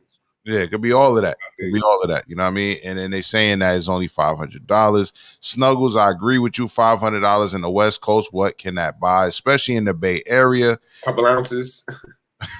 Basically. And in the Bay Area is just as expensive as it is in New York City. So I don't understand what that's about. Virginia Slim says so is a lottery. Apparently, you're going to have to apply, and then it's going to be up to whoever. And aren't there other things aren't there already like welfare, food stamps, stuff like that already kind of in place? It could be done an increase to certain families. You know, you could just give them $500 more money. But this is all about something that's called UBI, Universal Basic Income, and this is a very like kind of horrible take on it. You know, obviously when rent is so high, you know, 500, even like 6,000. What's that? 6,000 a year, which isn't really that much, especially if you got kids. You know what I mean? If your rent is above 500, like, so what? But what people are talking about UBI is $2,000 a month, which is more reasonable, depending on where you're living. And I feel like people need jobs. You know what I'm saying? And sometimes when you have like free money, especially when you have like communities which deal with a lot of drug addiction, you know what I'm saying? That a lot of like scamming and stuff like that. These kind of these free programs kind of just sometimes breed addiction, breed dependency, and a lot of times these monies just go to single mothers. So you kind of, you know, it's more advantageous for a lot of women to be single than to have a man in their relationship. So I don't know. It seems like they're testing it and they're getting that it's not from the government. It's all private funds. Seems like a real token gesture to me. Right. Antoinette, what's your thoughts? What else do they have to do for it? So they ain't just going to give that to just some people. I think there's more to it. I mean, and then 500 people. Yes, is it 500 or 600 people they trying to try that with? 600 families. Families. I'm sorry, families. Yeah. I mean, and comparing to the population there, it's more to it. There's more to it. I think there's more to it, but they're not saying that they have to do or something. I don't know. Probably take a shot or something. I don't know. It's something they have to do for that shit. Is something. They ain't just telling us holding that. It sounds too good. And then it seems like an experiment. All right, so really quick, what Brooklyn Honcho says, keep those nigga pennies. All right, and Strong says BIPOC, which is a he's correcting us. So it wasn't just people of color, and they mentioned the BIPOC. So I'm gonna read this quote from them, basically kind of saying what Casey is saying. It's like a token gesture, because if you read that statement, it says Oakland Resilient Families is the name of the pilot program announced by Mayor Libby on Twitter. Low income BIPOC, which is Black, Indigenous, people of color. Families and individuals will be beneficiaries of the new 18-month program that will provide families with $500. And they quote them saying, our vision is an Oakland that has closed the racial wealth gap and where all families thrive. So to me, that just screams of what Casey just said. That's like a token. You know what I mean? That's like a token gesture, because closing the wealth gap is not going to be giving 600 families $500, you know what I'm saying, a month. It's going to look more like actually finding, getting them jobs and, more programs that, promote education, etc. MsRavioli, I'll let you get the last word before I go to the comments and the next story. What's your thoughts on this? Is it a gesture or is it something that will help?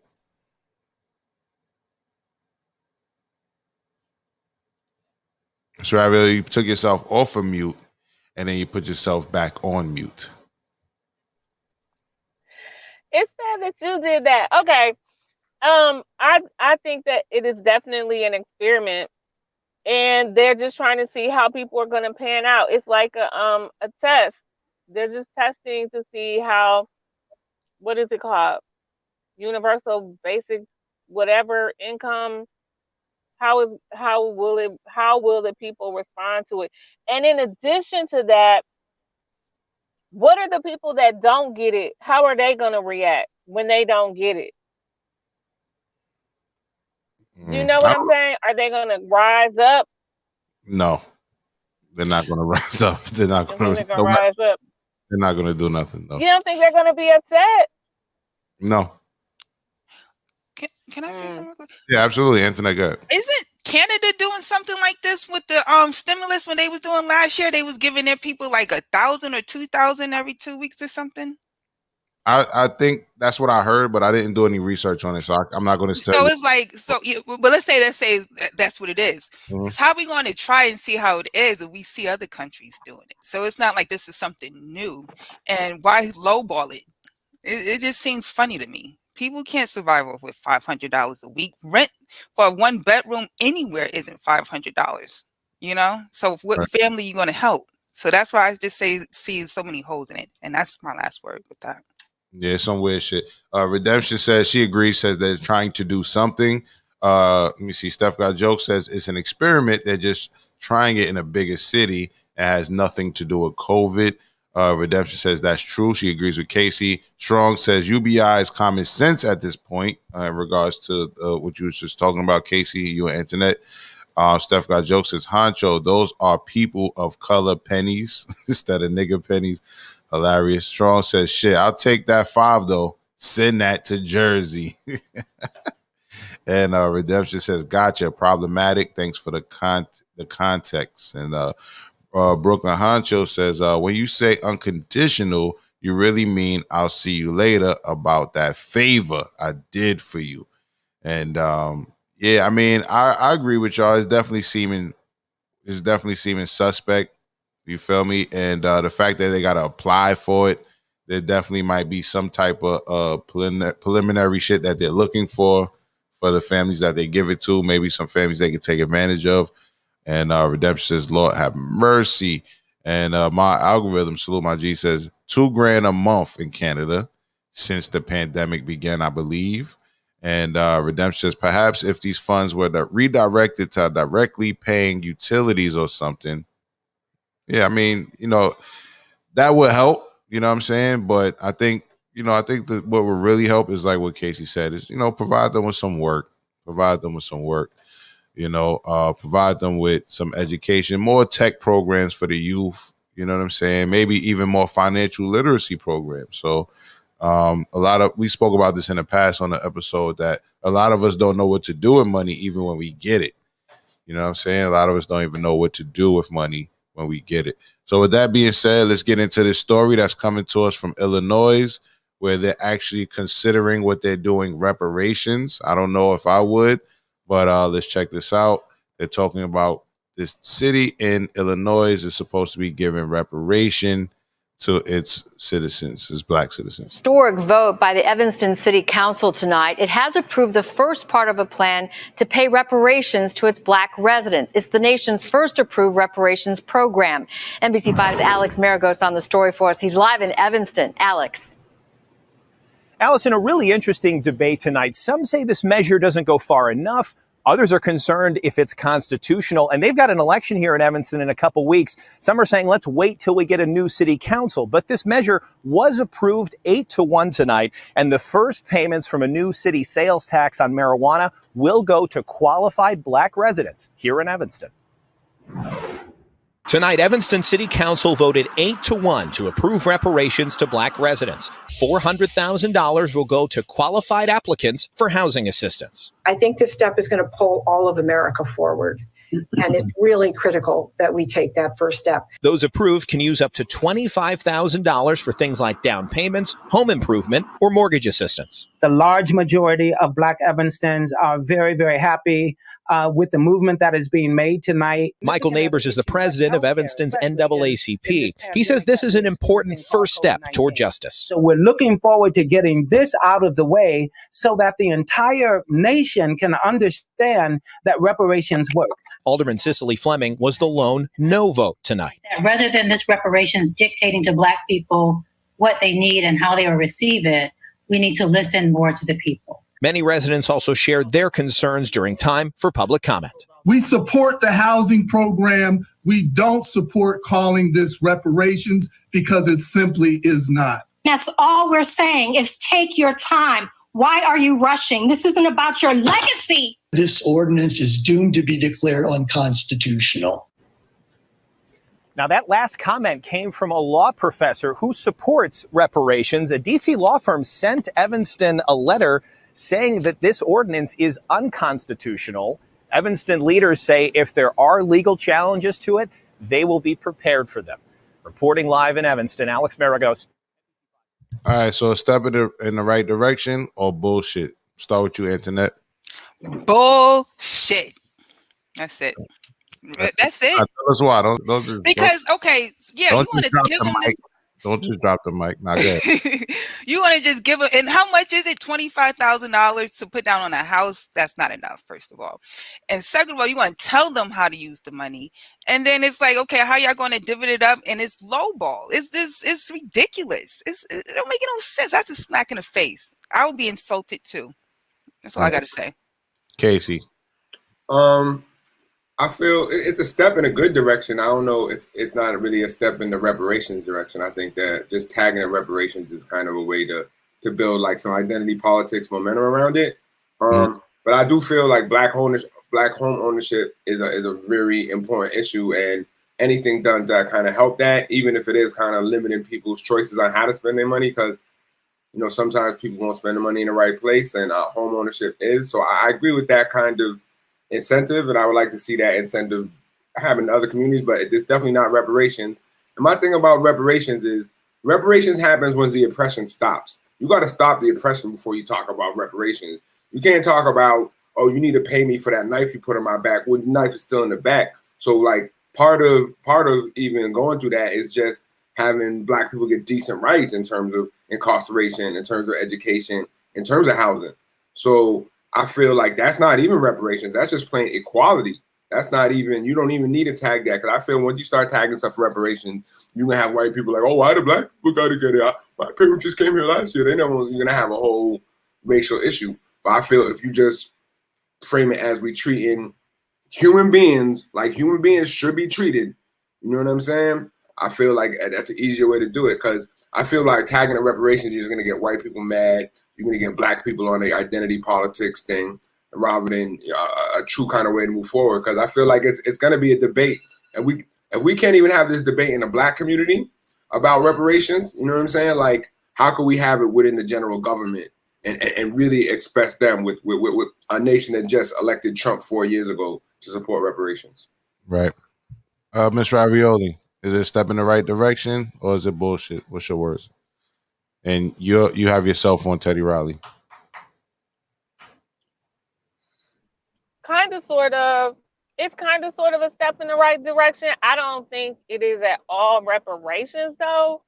It's far from reparations, and then it's a low amount, especially to get. Why they should just give you should be able to build a house free of charge, like free of charge to the person living in it. The government should pick up the cost, in my opinion. Right. So, even though we don't believe, and Strong says that shit is cap, even though we don't believe that this is reparations, they're going to title it reparations and they're going to use it as an experiment to say if reparations work. So is this going to hurt us more than it's going to help us? I'll start with you, MsRavioli. You think it's going to help us more than it hurts us, or hurt us more than it's going to help us? It just depends on how people do with it. I don't know.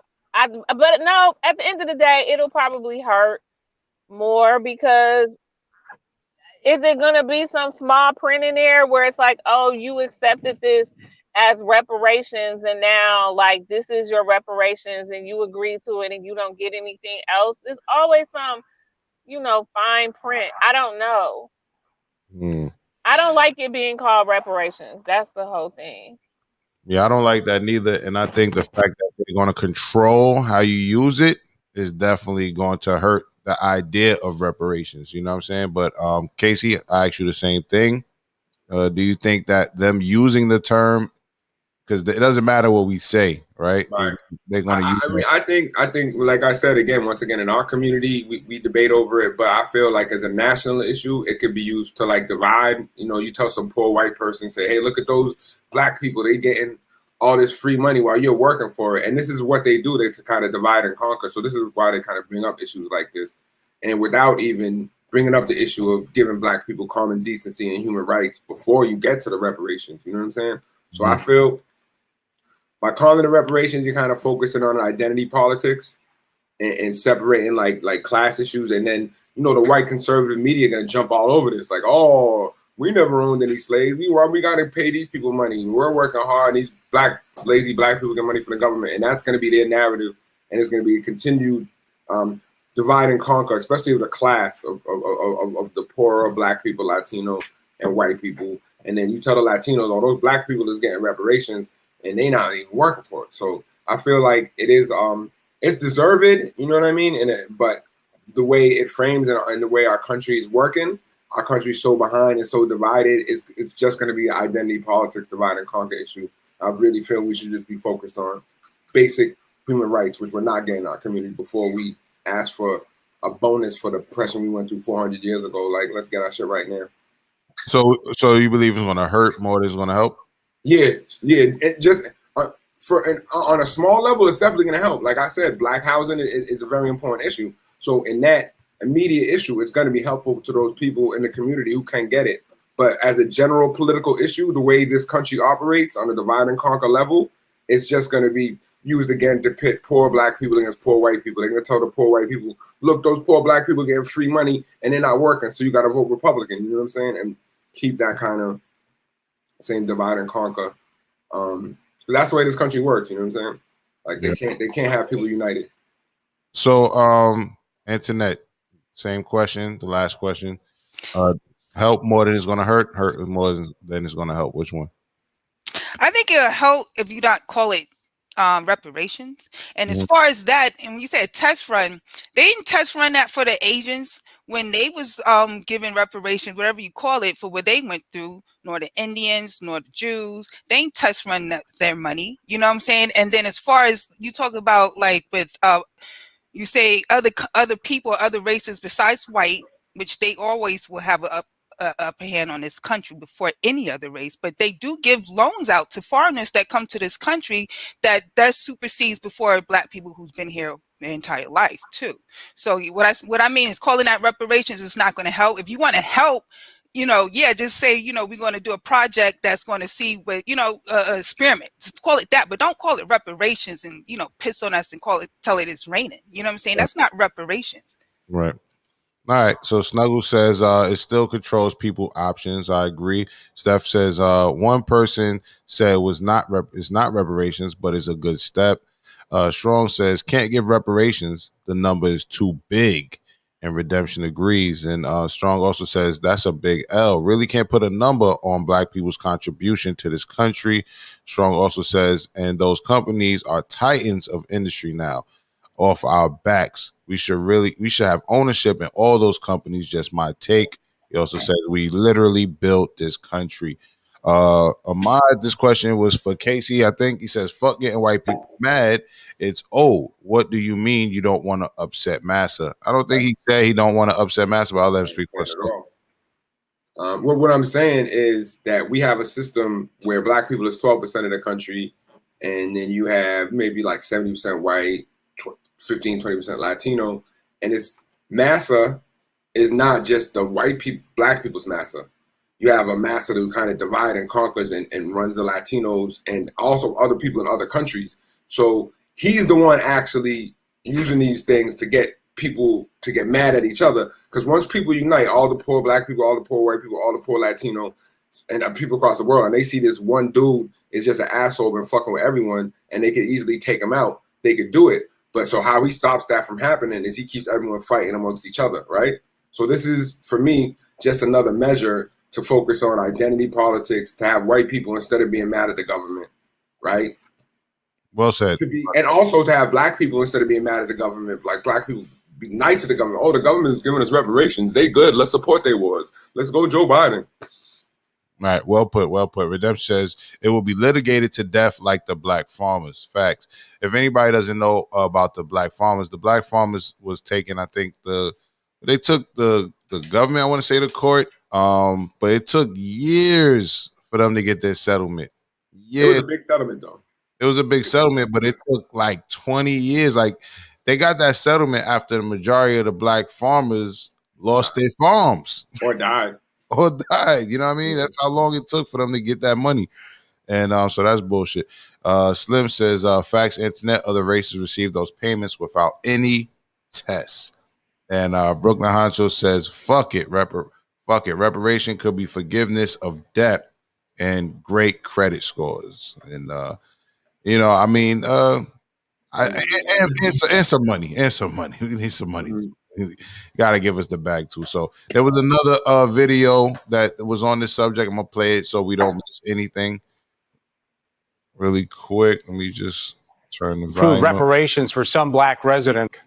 Black residents. We think that this is one small step for Black people in Evanston that has suffered through discrimination in so many areas. The housing reparations program passed last night in a housing my life. discrimination. I'm very, very proud that in my life, I get to see something that answers some of the questions and needs about how do you amend this? The city says eligible Black families. Is that what you type of shit you talking about, Casey? Like somebody being happy, saying, in my lifetime, I'm finally seeing something like that. And Right. It's a token vision of progress. Like you think you're getting progress, but still you mass amounts of mass incarceration for the Black male population. I don't know how this is going to affect them.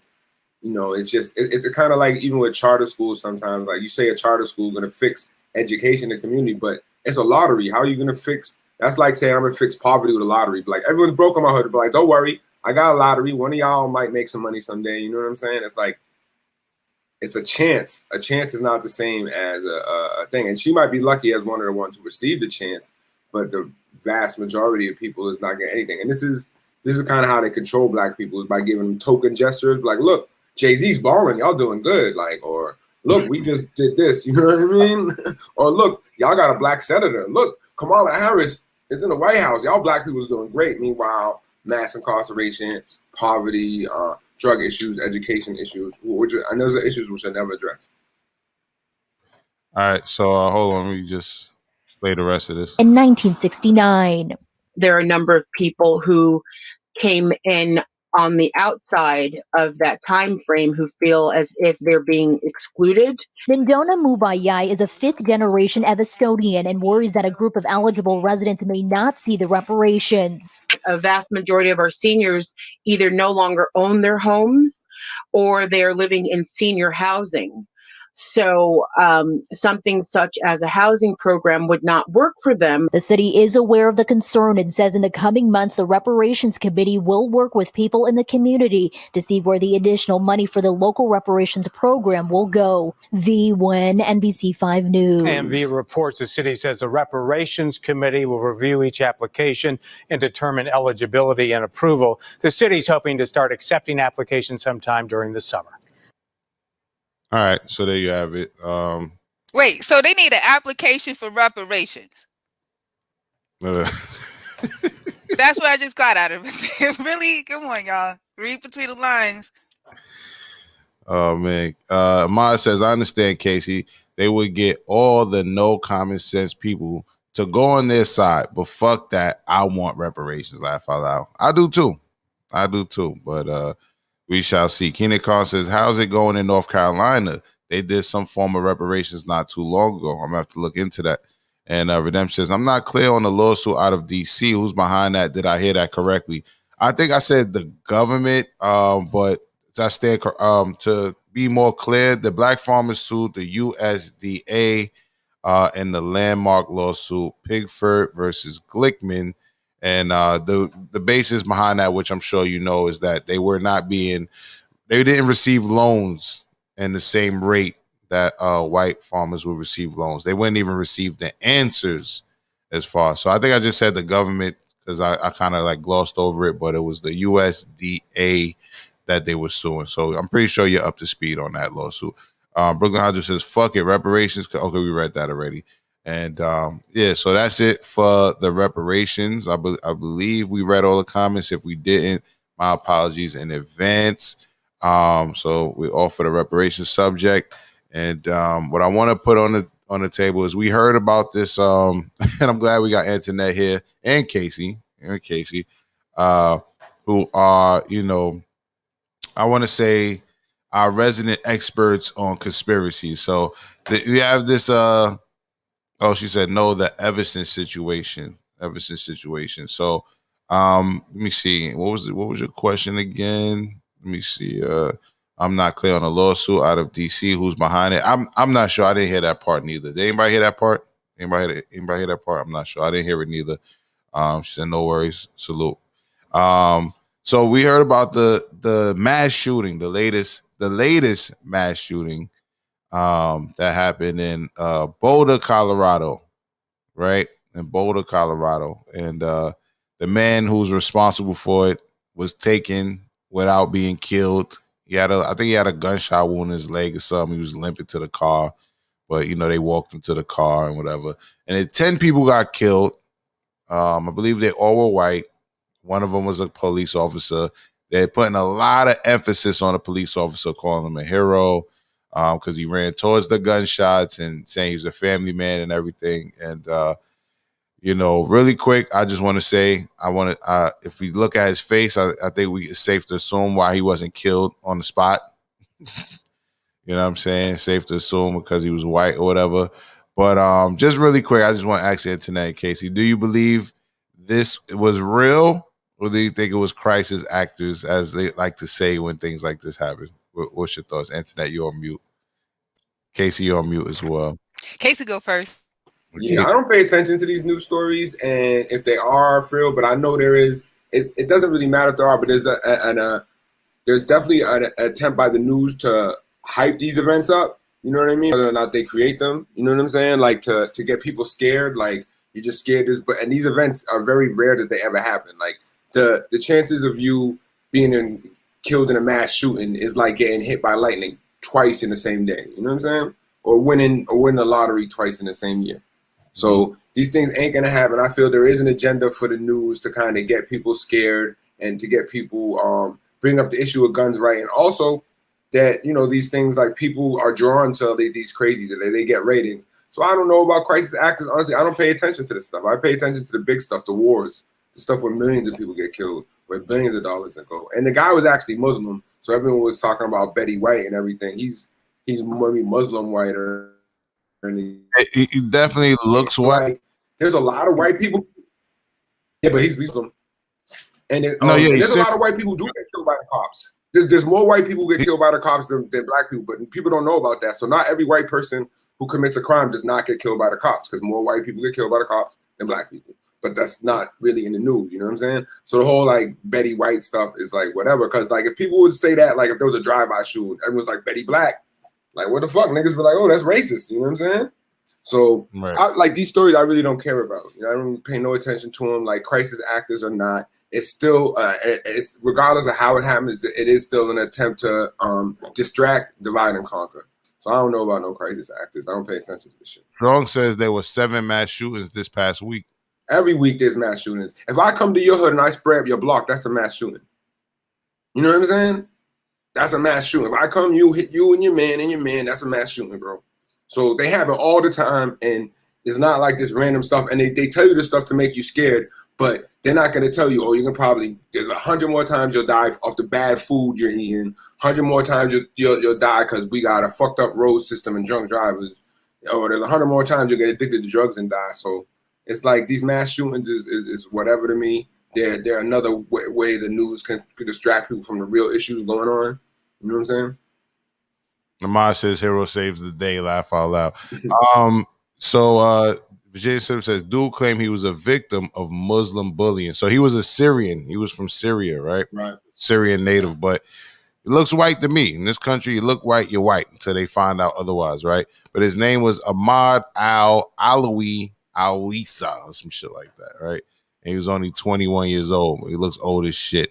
Antoinette, same question. What's your thoughts on the scenario? Do you think is propaganda being played out in front of our face? What's your thoughts? I agree with Casey. It's like, yeah, it's always a mass shooting, and it's always one that come up that pops up to distract whatever they talking about as well. I mean, they ain't gonna come. It's what is not what this is nothing new. It's always some kind of shooting. It's always someone's, and it's usually, it ain't gonna say because he's Muslim, but they're usually lighter complected, and the most of the terrorists in this country with the mass shootings are white people, and then and it's like it's nothing new. It's no conspiracy. I feel bad if there was people really killed. You know what I'm saying? I'm not going to say it wasn't, but it's happening too much, and it's being desensitizing now that we're just being used to. But when we go outside, we may have to be expecting a shooting or a bombing or something. It's weird. That's it. Brooklyn just says, y'all gotta stop making conspiracies out of everything. The world is big, so believe shit like this really happens. But to Casey's point, and I'm gonna ask MsRavioli this: do you think that they're pumping this up for agenda? The fact that there's another mass shooting that happened, but this one in particular, they're trying to give it more light because they're trying to Joe Biden's trying to put a ban on assault rifles. Or is it because they're trying to get didn't they just do some shit in Syria? Yep. What just happened in Syria? Well, he just sent more troops there. He's escalating the war over there. Right. So is this like are they pushing this out in front of us because they want to push the agenda of going to war with Syria or stop selling assault rifles? MsRavioli, what say you? Your mic is on, Teddy Riley.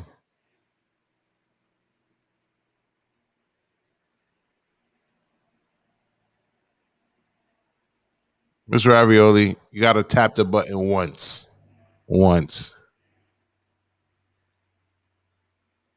MsRavioli like one of my old aunties on the Zoom call. Huh?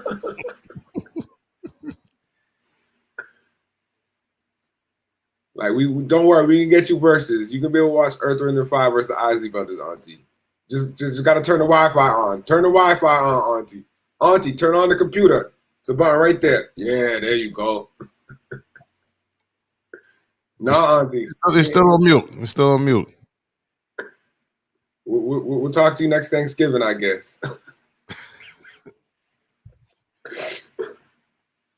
Call me on the rotary phone, auntie.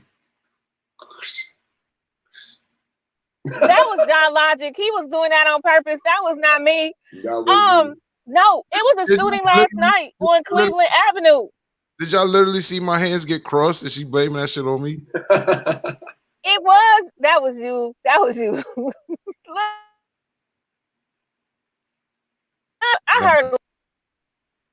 I may have heard 30 shots from a distance. And I believe that was real. So what did you ask me about Syria, though? I was saying, do you think that they're pushing an agenda? That's why they're pushing this news in front of us. Because like Strong said in the comments, like you just said, like Casey pointed out, that mass shootings, though the odds may be kind of low that you might die from one, that they're pretty common. But we only hear about the ones they want us to hear about. So do you think that is an agenda behind them putting this particular mass shooting in the public? The fact that the guy is a Syrian, they just sent troops to Syria, as well as Biden just pushed for new gun legislation like Slim.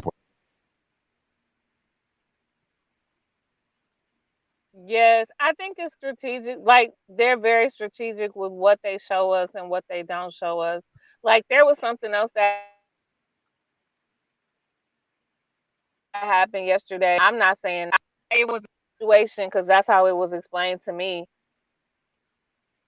But that's all I could say. I think they do that strategically. I don't know if it was in the news or not.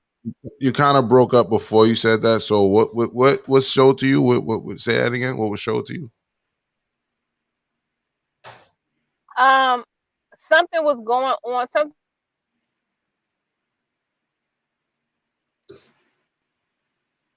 All right. So I want to say. Go ahead.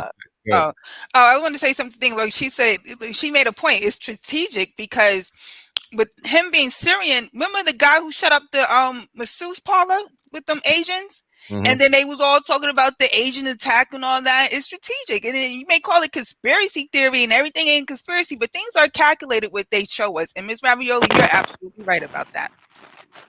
I mean, I don't think it's nothing wrong with the word conspiracy, right? So I think sometimes, like Casey said in the past, they like to use it to demonize people who come up with, speculations. But I don't think there's nothing wrong with a conspiracy theory. I have conspiracy theories that I created myself. You know what I'm saying? There's nothing wrong with My thing is a theory is something that isn't proven. Like a theory is like I can say, I think if I throw this in the air, it will land back down, right? And my thing is, these are not theories. These are actual historical events. So I could say, maybe George Bush is a lizard and he poisoned crack. That's a theory. But I could say for sure George Bush was involved in the JFK assassination and then was involved in Iran Contra drug running. This is not theories. This is not speculation. This is concrete facts and evidence. And they try and make it seem like people is just speculating when this is really what happened. You know what I'm saying? Yeah, I feel you. That's what I'm saying. Like people like to demonize. I forgot to say everything. So who said everything is in a conspiracy? But a lot of shit that they tell us is smoke and mirrors too. You can't believe everything they show us and tell us either. So they want to tell us with their laws. There are 4 little kids on the corner selling Nick sacks. 4 16-year-olds is doing a conspiracy. But all these rich ass politicians with all their money and their CI connection, they're not conspiring. But those little kids on the corner who are selling Nick sacks, they got a conspiracy. But if I think that the government got a conspiracy, I'm a tinfoil hat theorizer. Yeah. I'm crazy. But little kids on the corner, yeah, they conspirizing. So Slim says mainstream media is the public relations wing of the white supremacy. I'm prone to believe that. So Casey, you said something earlier about the whole bet he's white, bet he's black thing. It could be considered racist or whatever, right? Correct? Yeah. So you say you don't play that game? You don't I don't play that game, man. And I feel it is a bigger part of divide and conquer. And even like the media is not just about white supremacy, because if that was true, there would be no white trash, there would be no white homeless people, no white people in jail, cops wouldn't be killing white people. It's more of a class supremacy, like.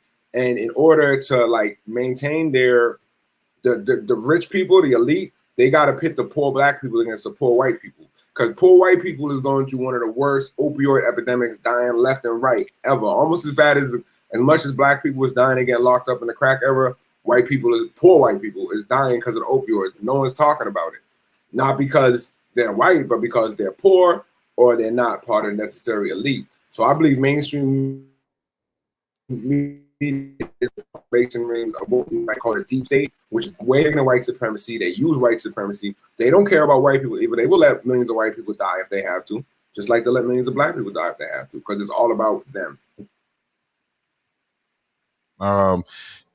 Strong says no more Knicks, Casey. Apes and better, Lord. All right, but you don't believe this. But do you believe in white privilege, or do you believe that there's things that happen that white people could do that, they get away with? I mean, I grew up around black people who was Harvard professors' kids, you know what I'm saying? And they went on to good colleges.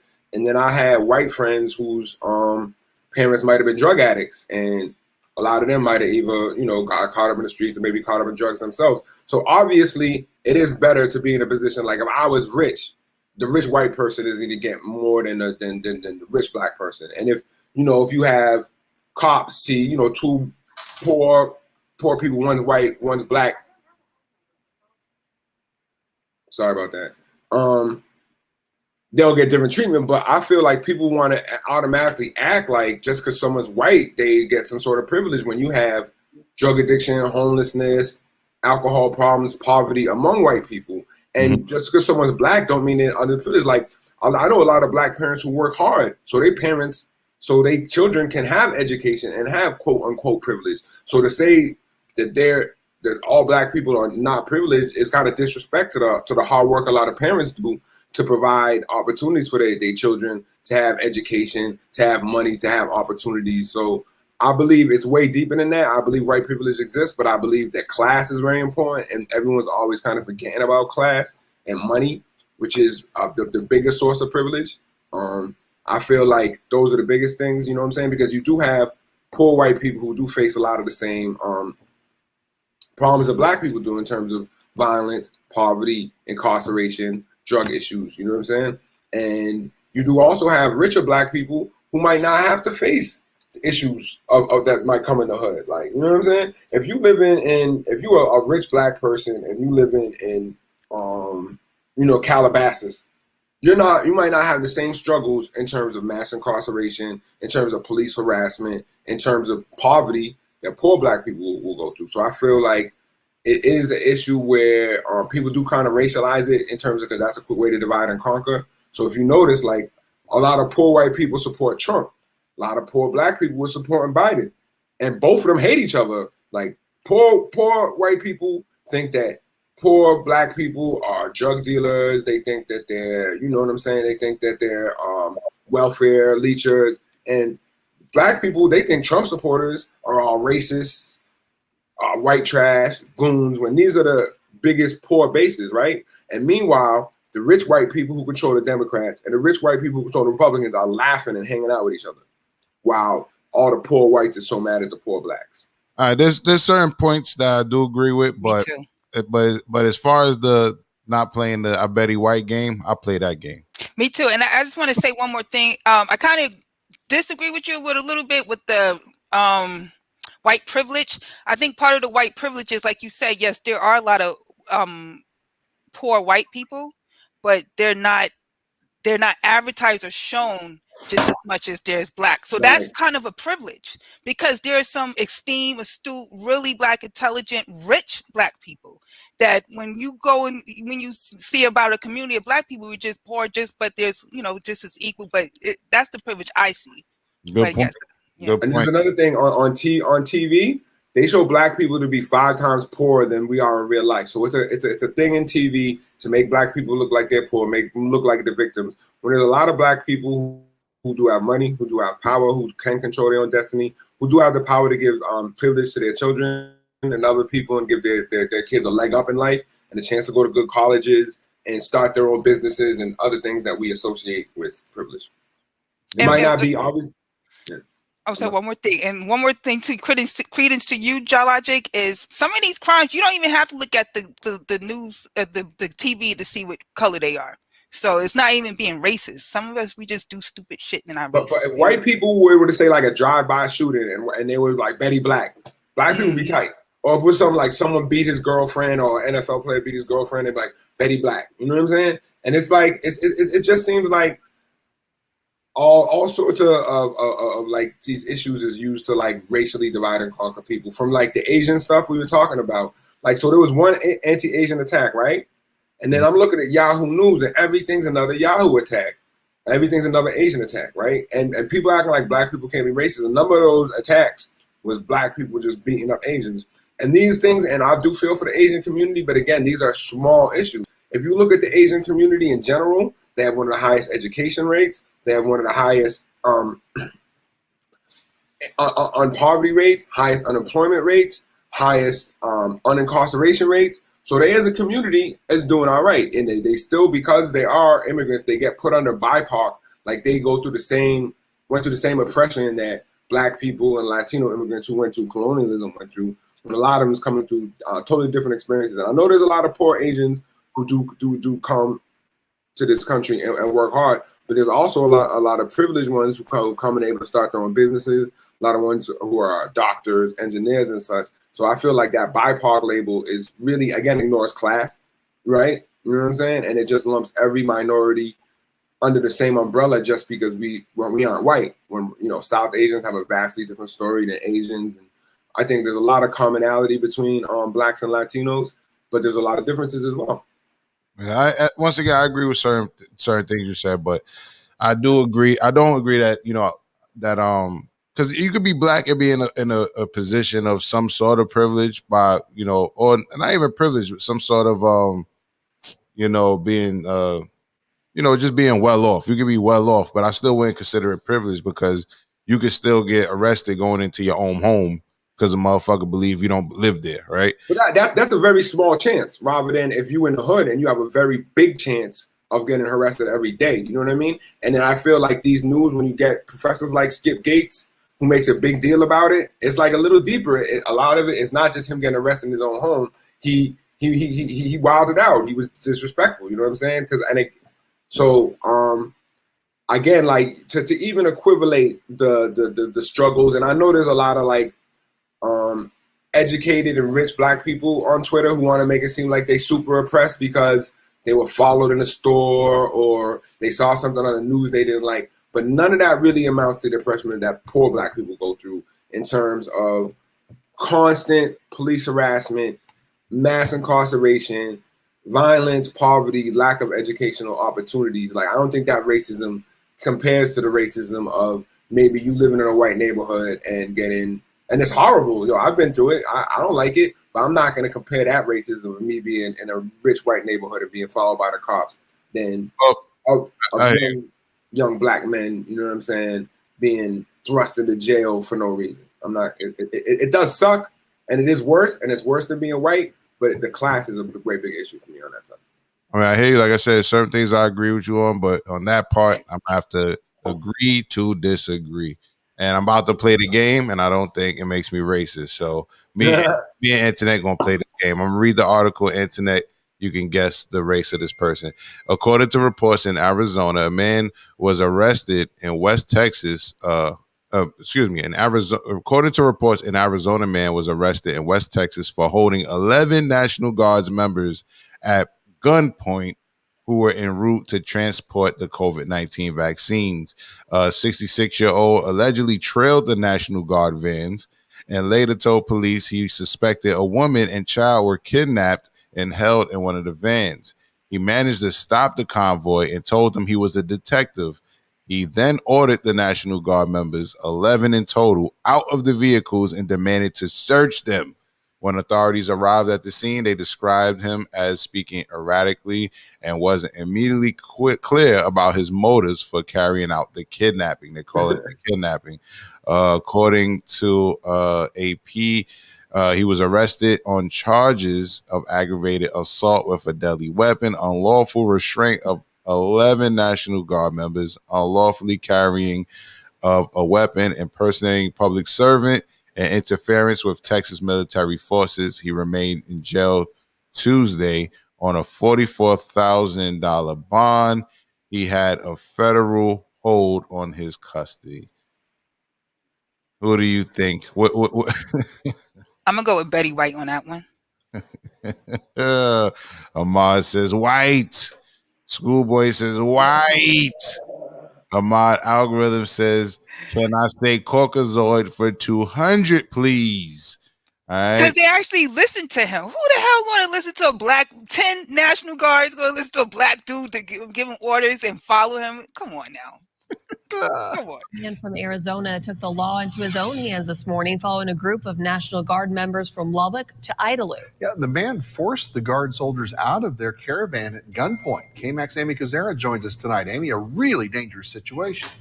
Certainly, Lauren, Brian, a very concerning moment for those soldiers this morning. They were being followed by 66-year-old Larry Harris, who tried to run them off the road and eventually pulled a U-turn in front of them on the highway, holding them at gunpoint and demanding to search their van.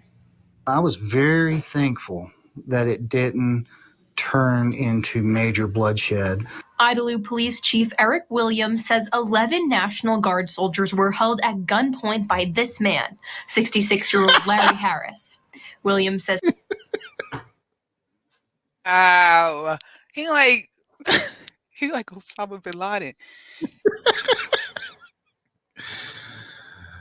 Oh my God. And to make it worse, who the fuck thinks that's a detective?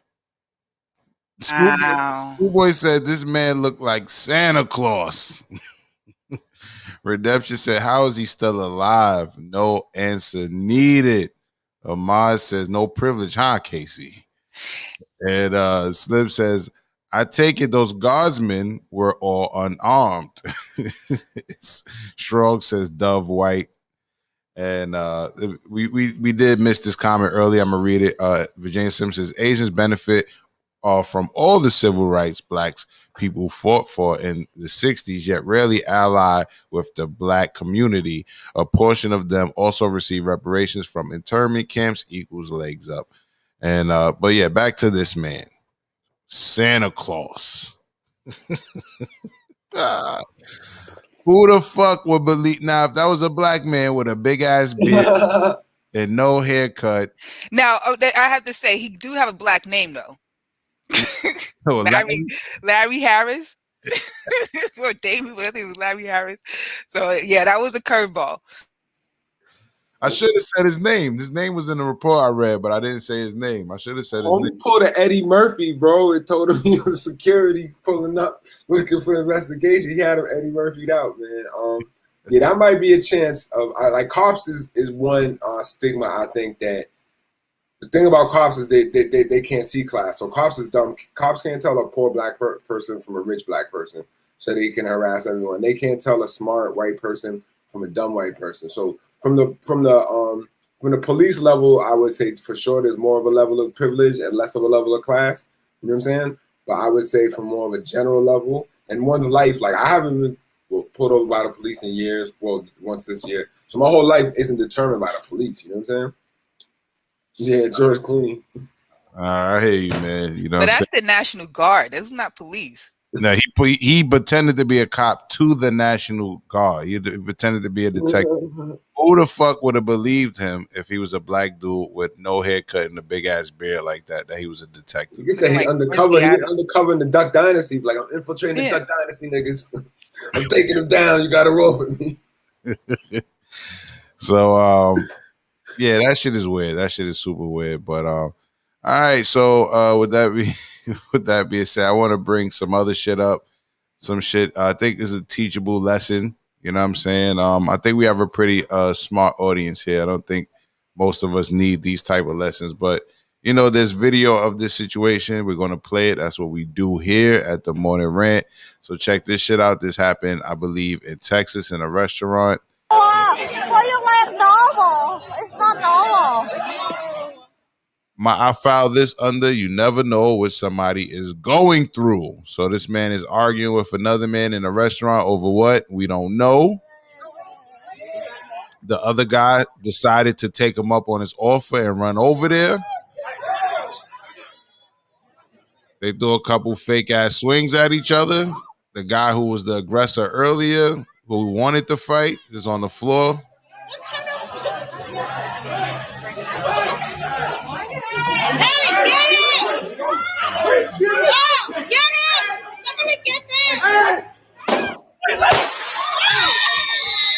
And I probably should have warned you. This is going to be graphic. But yeah. So I'm gonna play it again. Why you like normal? It's not normal. Oh, what I didn't see was the dude in the black hoodie actually spit on him. He spit. He spit on him.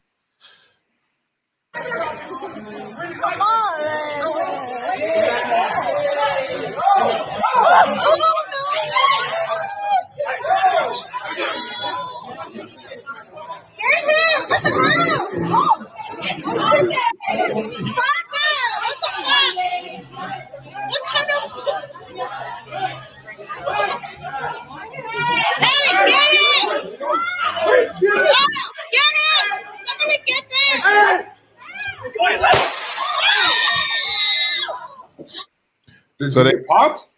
Yeah, he shot him. Headshot? Yeah, he the dude shot on the floor. Shot the dude who was hitting him.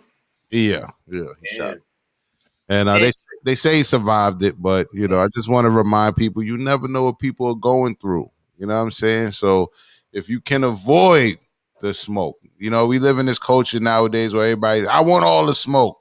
I want all the smoke. Especially out here in Texas, yo. Like I stopped with my road rage. I used to jump out the car and knock on your door and be like, "What the fuck you doing?" But when I saw some dude like shoot this guy at the I ain't see it on. I saw it on the news.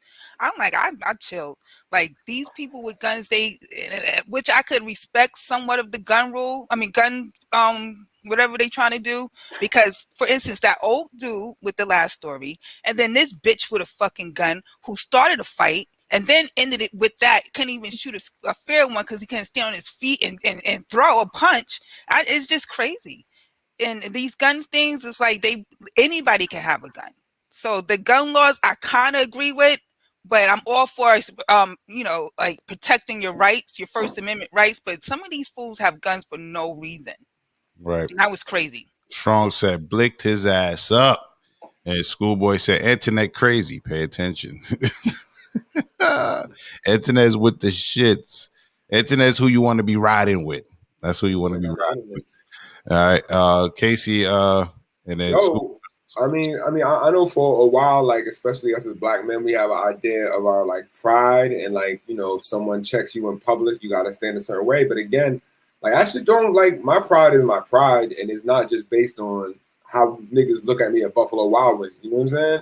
And I feel like just in general, A, you do never know who got anything on it, and B, just like that kind of attitude of like, yo, I extra tough for no reason against our own people, really need to kind of just stop and chill out, because it can escalate to that.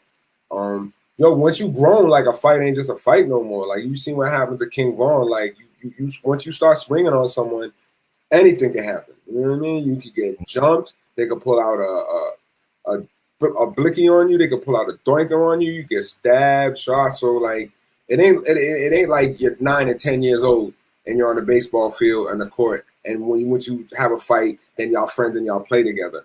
Like, now grown men altercations can lead to death, injury, beef. So like, just be careful before you even threaten somebody or engage with someone who's threatening you, because it's not that important, especially someone you don't know. Outside of everybody believing Antoinette carries the blicky, Strong raises a great point. He says, some niggas ain't trying to fight, man. When you go there with another man, be prepared for anything. And I firmly believe that, which is why you want to stay away from street fights as much as possible, because there's no rules in the street fight. A lot of people forget that. You know what I'm saying? A lot of people think they could just talk a tough one or maybe just throw hands and all that. There's no rules in the street fight. Dig? So with that being said, Brooklyn Hunter says that'll teach him to be winning in the fight. And Strong says Antoinette definitely got the blick. And Schoolboy said she in Texas too? She got two. I just bought a home, so yeah, I need to get a gun. So yeah. Yeah, the Schoolboy says Net definitely looked like she would carry the blicky. And Slim says, I'm so desensitized to gun violence. It's all meh to me. So with that being said, what do y'all think about Joe Biden's push on outlawing assault rifles? And I'll start with you, Antoinette. You think people should be able to have assault rifles? Not assault rifles. Now, gun, pistol, whatever you need to protect yourself, but assault rifles, that's for the military. I believe. I believe. Because it is for the military, I think we should be able to have them, because I do not trust the government. And if the government like this, I feel there should be some level of us able to protect ourselves. And if the government has these weapons and I don't trust the government, and not me, I'm not a gun person like this, but I understand why people would want to have these weapons. Because we do live, especially like, let's say you live in the woods and you can't call the cops, someone's going to pull up on you with 2 guns, they can rob your whole crib. You're right about that, but that's the thing. With the government, they are trained. You see this fool fighting with that? What if he had an assault rifle and he was in that restaurant? Yeah, I mean, and this is kind of how I feel and why I'm kind of like on the fence, because right now we do have these guns, and these guns are illegal anyways. It's like, it's not like, if someone from the hood wants an assault rifle, they're not going to go to the gun store and buy it illegally. They're going to buy it on the black market, right? So these guns is already out there. They've banned all sorts of guns. If you look at all the bans and the guns with the biggest city bans, New York, which has had like a 100% increase in gun violence this year. Chicago, which has had like back to crack level, crack era level violence levels. So, and these are all cities that have very strict gun laws. So banning these guns doesn't work. Just like, you know, banning weed or banning cocaine isn't going to stop people from getting it. It's just going to put it in the control of the black market. So I feel like that for assault weapons. And I also feel like I would like us to get in our right space, in our right mind. And not that I want us to be on no revolutionary rah-rah bang bang stuff, but I would like to have us in a community where they know they can't, right? And that's what kind of came out off of BLM, off these kind of militias, which I do support to a certain extent. to have these strength people to have like, or else the government could go in, cops could do whatever they want, and it could be a total control of everything. So I feel like anything the government has, even except for nuclear weapons, I feel like we should have. You make a great point. You really do. Especially protection against the government, because that's, it may come to that point how things are going, but then it's those bad apples that spoils it all. That's what, that's how I feel. Yeah, I feel like we definitely, our focus we shouldn't even care about that. Our focus should be taking our young men who might be involved in gangs and at first at least teaching them how to aim, so they don't, if they're killing their ops, they're killing their ops and they're not killing no 5-year-old kids. And then also teaching them unity in the community and how to use their weapons properly and how to form a proper militia and train them like the Panthers did. And I'm not saying start a revolution, but if you have a militia, they'll be less likely to fuck with you. You know what I'm saying? So I'm not, so I feel like should be more armed black people with the best guns that the government got. Not saying we got to use them, but just to have them there and just as a safe measure against gang members in our community, because a lot of threats in our community come from ourselves. Police, you know what I'm saying? And if the government does want to conspire to get us again, we're ready for it. So I feel like we should have a whole bunch of AR-15s. Yeah, but the problem with that is you can't control how people use it. So I'm saying we. I'm not saying we. I'm not saying we, the Bloods, the Crips, the gangs. I'm saying like-minded people like me and you. Like not just pro-black, pro-human, pro-poor people should have guns. Not that we use them, but I'm not talking about gang members who already do have guns, right? And are already fucking on. I'm talking about good fathers like yourself. I'm talking about business owners like me. I'm talking about as a way where we don't need the police as a protection. And so, right, but we're not talking about just guns, because like where I live, I can have shotguns, rifle, and all that. But we're talking about assault rifles. And that's what I'm talking. I'm talking about assault gun rifles too. We should have them. I feel like Slim says you can still cop an AR at Bass Pro Shop, Dick's, etc. legally. And the Road Show says, what's the need for general public to have assault rifles? And good point. Redemption says the black market would level up such a precarious sitch. Strong says, I ain't fighting. I'm blicking shit up. And Antoinette, Redemption agrees with you. Schoolboy asks, is Joe Biden still alive? Asks if Joe Biden's still alive. And Strong says, barely alive. Nigga look like uncooked chicken. And Strong quotes Jadakiss and says, we got the guns that the government got. And Redemption says, motherfuckers want to be Rambo. Facts. And Schoolboy says, if you over 25, you got to be ready to die if you're trying to fight. These young cats ain't taking no L's. Old niggas neither. So with that being said, second to last story of the day. The last one is going to be more of a conversation piece as we wrap it up. Salute to y'all for hanging out past 10. This right here is a guy, 20-year-old Jared Wright, who was recently indicted and accused of living under a teenage girl's bed for weeks, raping her and taking nude images of her. Wright reportedly met the teen, who prosecutors said is between 13 and 18, which that is what a fucking teenager is. So we want to know her age, but between 13 and 18 years old online. And the two met at the teen's home. After 3 weeks, the teen's mother discovered Wright living under her daughter's bed. Prosecutors said the teen knew Wright was living under the bed, but her mother did not.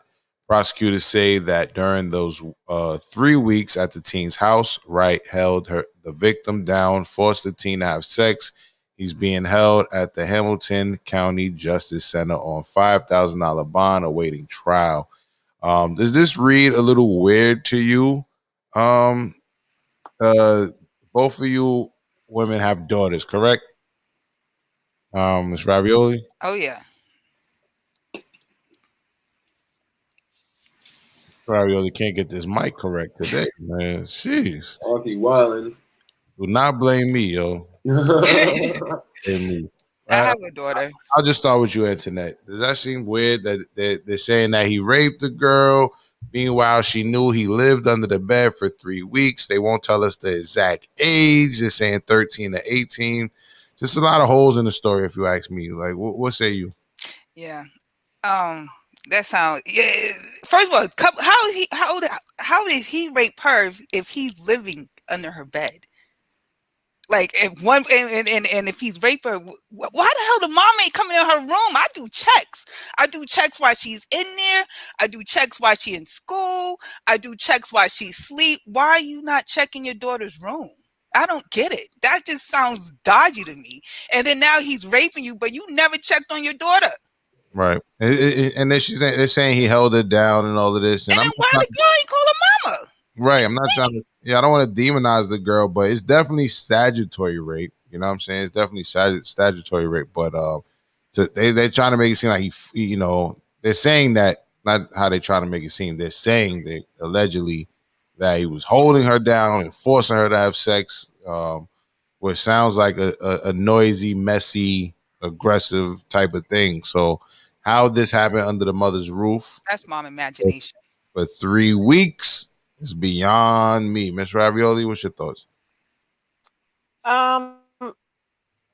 So I can see him being under the bed. That's because I ran away one time and I was under my friend's bed, but it only lasted one night because I snore and her mom caught me. But I could definitely see that. Like him being under the bed. Now I don't know if like what's his story? Does he have a story? Cause did he say like no, we dating and I was just there under the bed because we were together. They're not telling us his story. And Schoolboy said something about $5,000. No, it's $50,000 bond. And he said, "Where's the father? How does the mother not hear the daughter being raped over 3 weeks? I wonder if the victim is black." Well, go ahead. And Strong says real life boogeyman. Go ahead, MsRavioli. Finish your thoughts. So was she locked in the room the whole time? It doesn't make sense. There are holes, or I guess they're leaving pieces out of the story. Because was she in her room for the whole 3 weeks? Did she never come out? And when she came out, why did she go back in if he was raping her? Do you know what I'm saying? Yeah, That's not really making sense. It's not making But sense to me neither. sometimes it won't make sense. I don't know, because he could have threatened her that he was going to kill her and her mom, or her mom if she said anything. You never know. Brooklyn Hunter says, "Picture looking under the bed with a mic off." It's seeing MsRavioli. Schoolboy says, "Never mind the fact that it happened for 3 weeks and the mother is not in jail. All these folks are white." And Virginia Slim says, "That means she was bringing him food for 3 weeks." Redemption says, "My mama used to be all up in my shit. I could never." And I think I read that one already. Brooklyn Honcho says the daughter was obviously with it until the boy was found. Then she switched it. And that's what it sounds like. Redemption says, "Slim, that was crazy, but even seeing him approach the podium is concerning." Oh, talking about Joe Biden. Yeah, he almost broke his ankles and his hip and all that on the steps. Me and Antoinette was crying about that shit the other day. And let me see. Is there anything I missed? Yeah, so I'm going to go ahead and agree with Slim. I mean, she was bringing him food. She was feeding the man under the bed. You know what I'm saying? Some weird shit. Casey, what's your thoughts, bro? I would say, I mean, depending on her age, like there's a lot of psychological things that could be at play. She could be scared, and also at 13, she could not be able to process. So obviously, it is statutory rape at this case.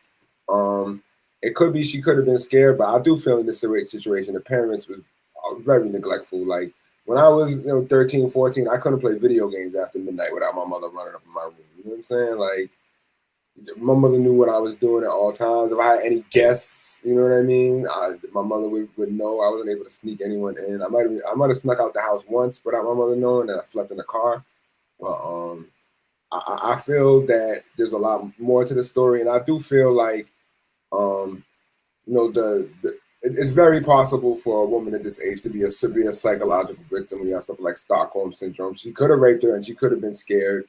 She could have not known what to do. She could have, she could have not trusted her parents. She could have been molested by one of her parents as well, and this could have been like an escape from that. So a lot of stuff that could have been come and play in this situation. But I'll definitely, parents, keep an eye on your children. Bro, Gladys says the mother was obviously too busy TikToking in the other room. And I agree with Redemption. This absolutely has to be more to this. Has to be. And Strong says exactly. They use the bathroom, take shits, drink water, even stretch. Who the fuck just stays under the bed for fucking 20 hours out the day and come out to rape and go right back under the bed? That shit is crazy. It's crazy. You know what I'm saying? With that being said, are y'all down for a quick 20 or 15 minute extremely risque topic? Y'all down for this? You sure? I'm good. MsRavioli said thumbs up. You sure? Yeah, go for it. All right. Uh-oh. So the actor from and this came to me, one of my homeboys. I was having a conversation with my homeboy. He'd be in the chat too.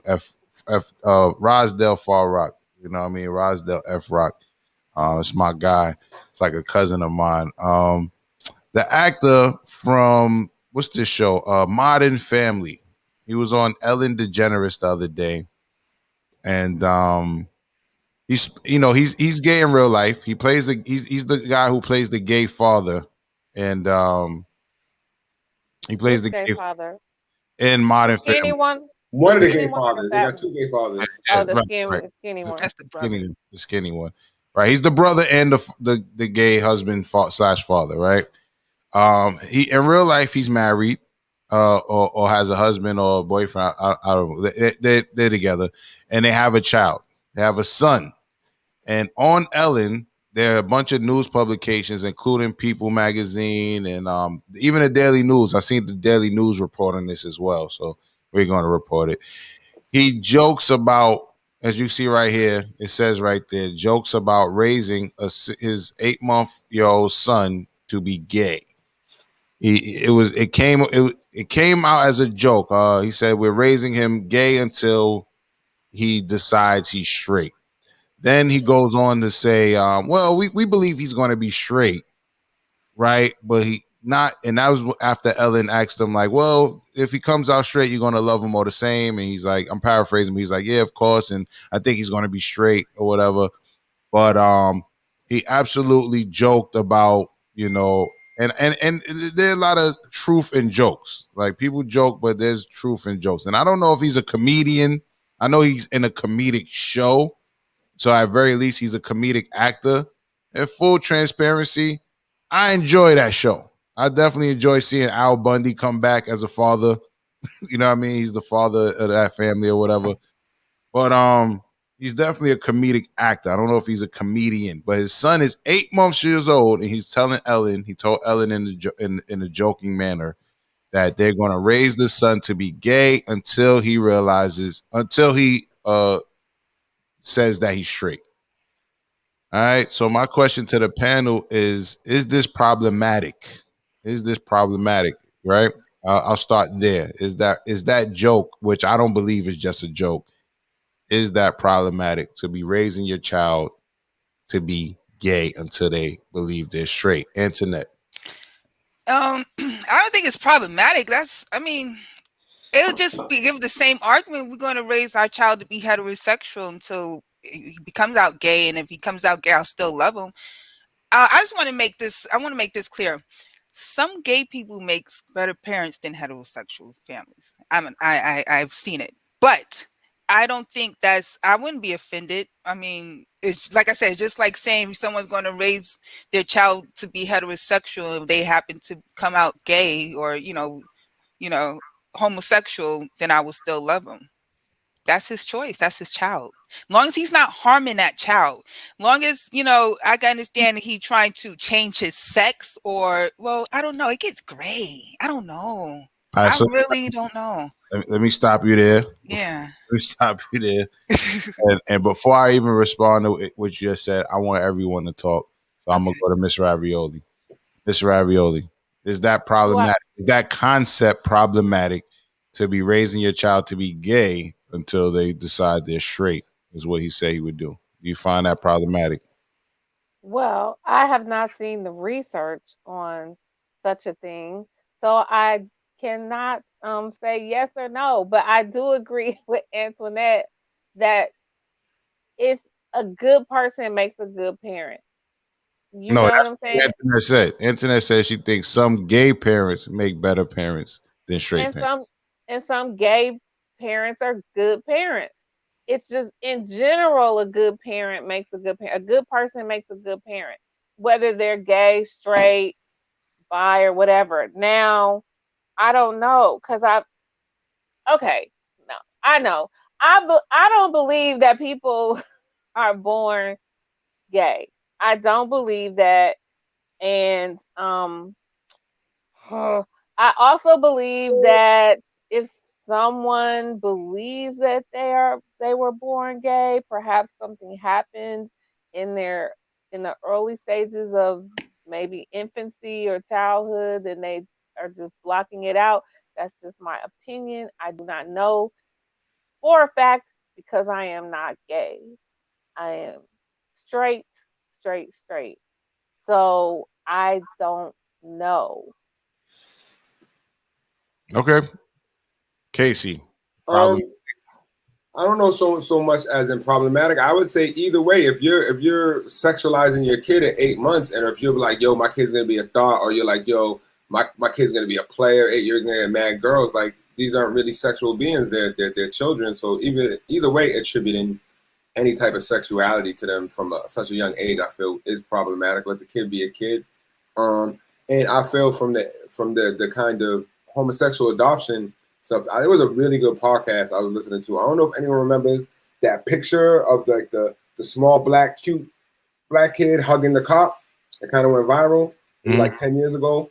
But I read a podcast about that family, and it was two lesbian family, and they adopted mad black kids, and they were the most horrible parents to them.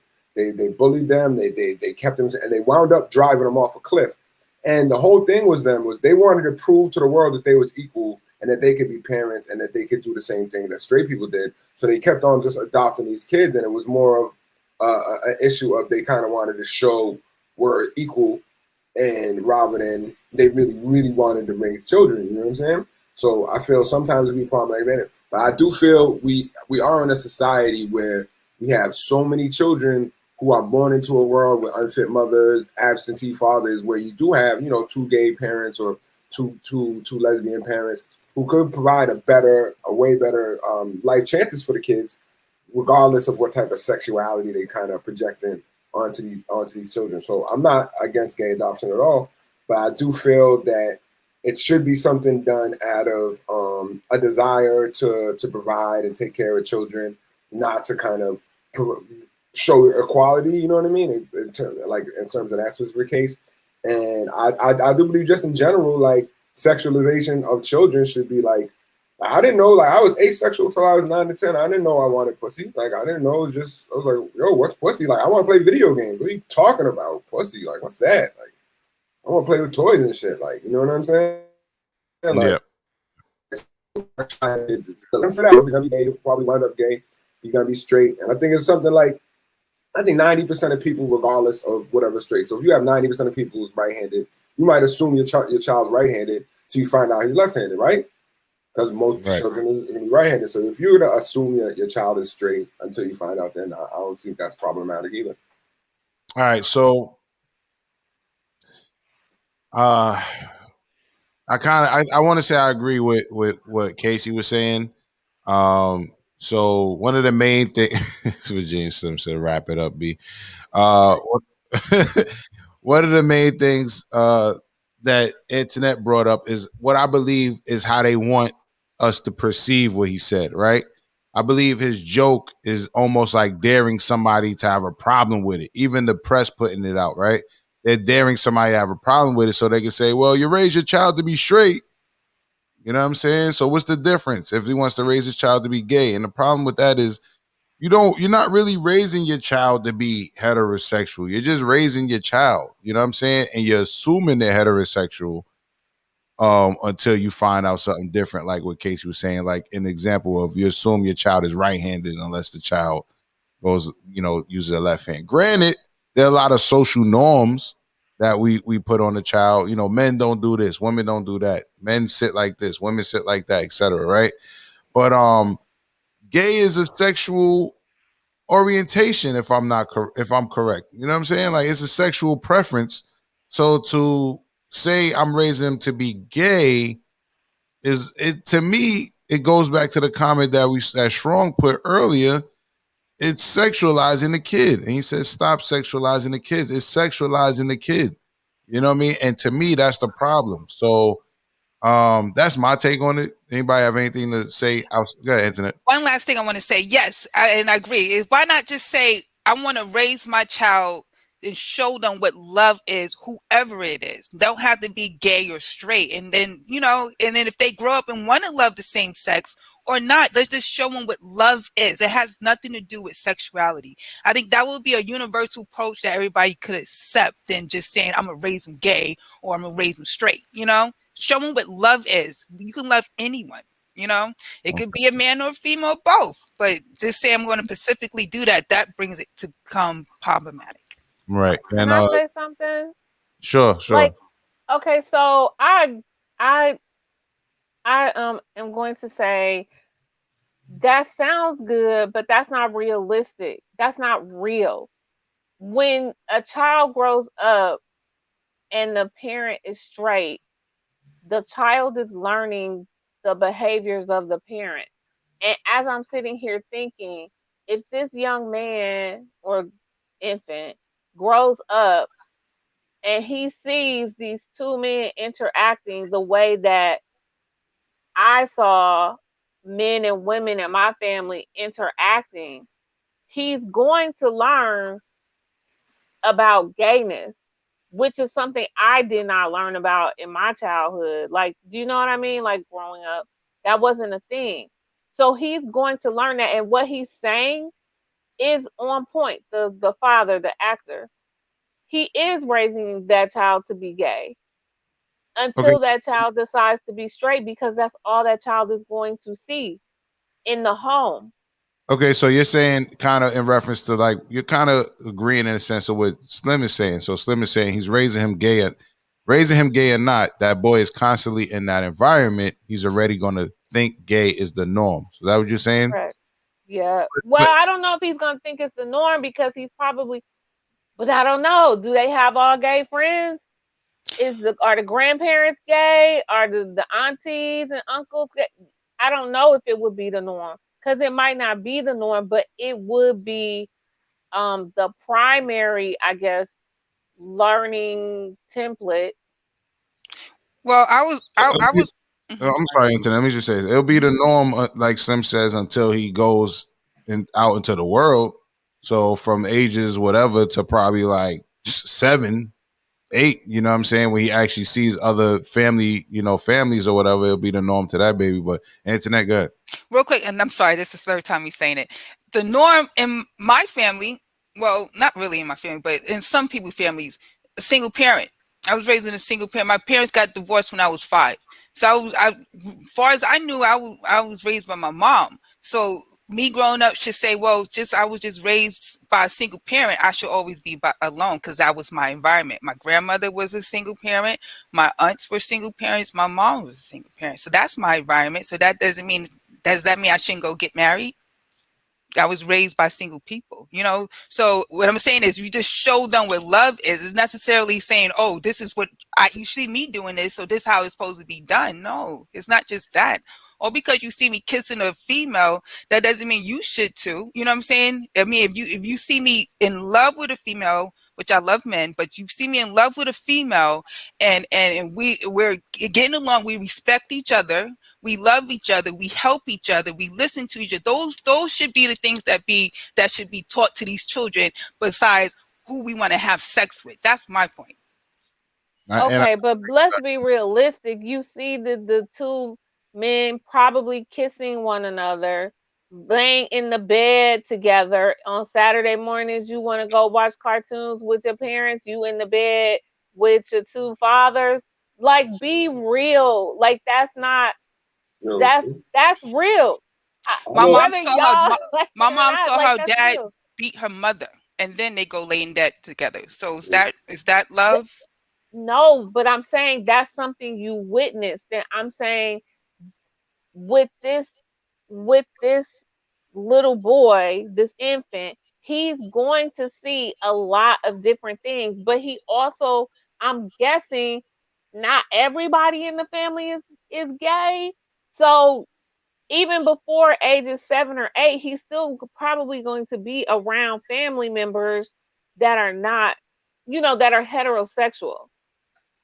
But still, his primary learning template, or whatever you want to title it, is going to be what he sees day in, day out. Because I mean, that they could be, those two men could be in an abusive relationship, and he could see abuse from dad to dad, and then see them laying in the bed the next day. I'm not saying what he's not going to see. I'm saying what he is more than likely going to see, which is dad and dad in the bed, dad and dad standing side by side in the bathroom, all of that stuff, everything. Dad kissing dad to go to work, and dad, oh, good morning, here's your orange juice, mwah, mwah. Hey, yo, MsRavioli, I'm not trying to laugh at this shit, but you keep describing what the household would be, waking up to cartoons and all this shit. Go ahead, Casey. Go ahead, Casey. Yeah, nah, I mean, I know gay people who grew up in super Christian households, where loving households around that, and their gayness came through, even though they're going through church telling them that their gayness is evil. They see their pastor father hugging their church lady mother, and they's around all sorts of heterosexuality, but they still turned out gay. So I'm saying if someone's really heterosexual, just seeing their parents do something ain't gonna make them necessarily do that. I don't think, you know what I mean? So I feel like if they could see that, like I know people with gay parents, they ain't turn out gay. Like I think that's something internal within you. I do feel like maybe like bisexuality and other things you might be a little more open to if you're dependent on your environment. But I don't think gay parents is gonna turn you gay just because you see that. I think you have a biological desire for a certain thing. You know what I mean? I'm not saying he's gonna be gay. I'm not saying that. I'm just saying he's going to see it. That's going to be what he primarily witnesses as he is growing up. That's meaning what would meaning? what would that do to him? Is it like, what's your reason for saying that? I don't know how he's going to respond to it, but if he responds to it in a manner of, oh, I want to be like my fathers when I grow up, that's a real thing. I'm not saying that's how he's going to be, but he might be more prone to say, oh, I want to be like my dad and my dad. I think any of these scenarios are possible, but I'm leaning more towards the idea of that just because you see it doesn't mean that's what you're going to do. I think, but at the same time, I do think it's problematic to try to raise a child to be gay before they themselves say they're straight, because they're so influential at that age that the last thing you should be teaching them is choose a sex or who you want to be with. You know what I'm saying? So and to insinuate, you're gonna raise a child to be gay until they decide they're straight is insinuating that you're gonna there's gonna be things like you're gonna say, oh, is that your boyfriend? And you know what I mean? You're gonna try to get that child to do gay things, which is sexual. You know, that's choosing a sex. That's choosing a preference when it comes to your sexual preference, right? Casey?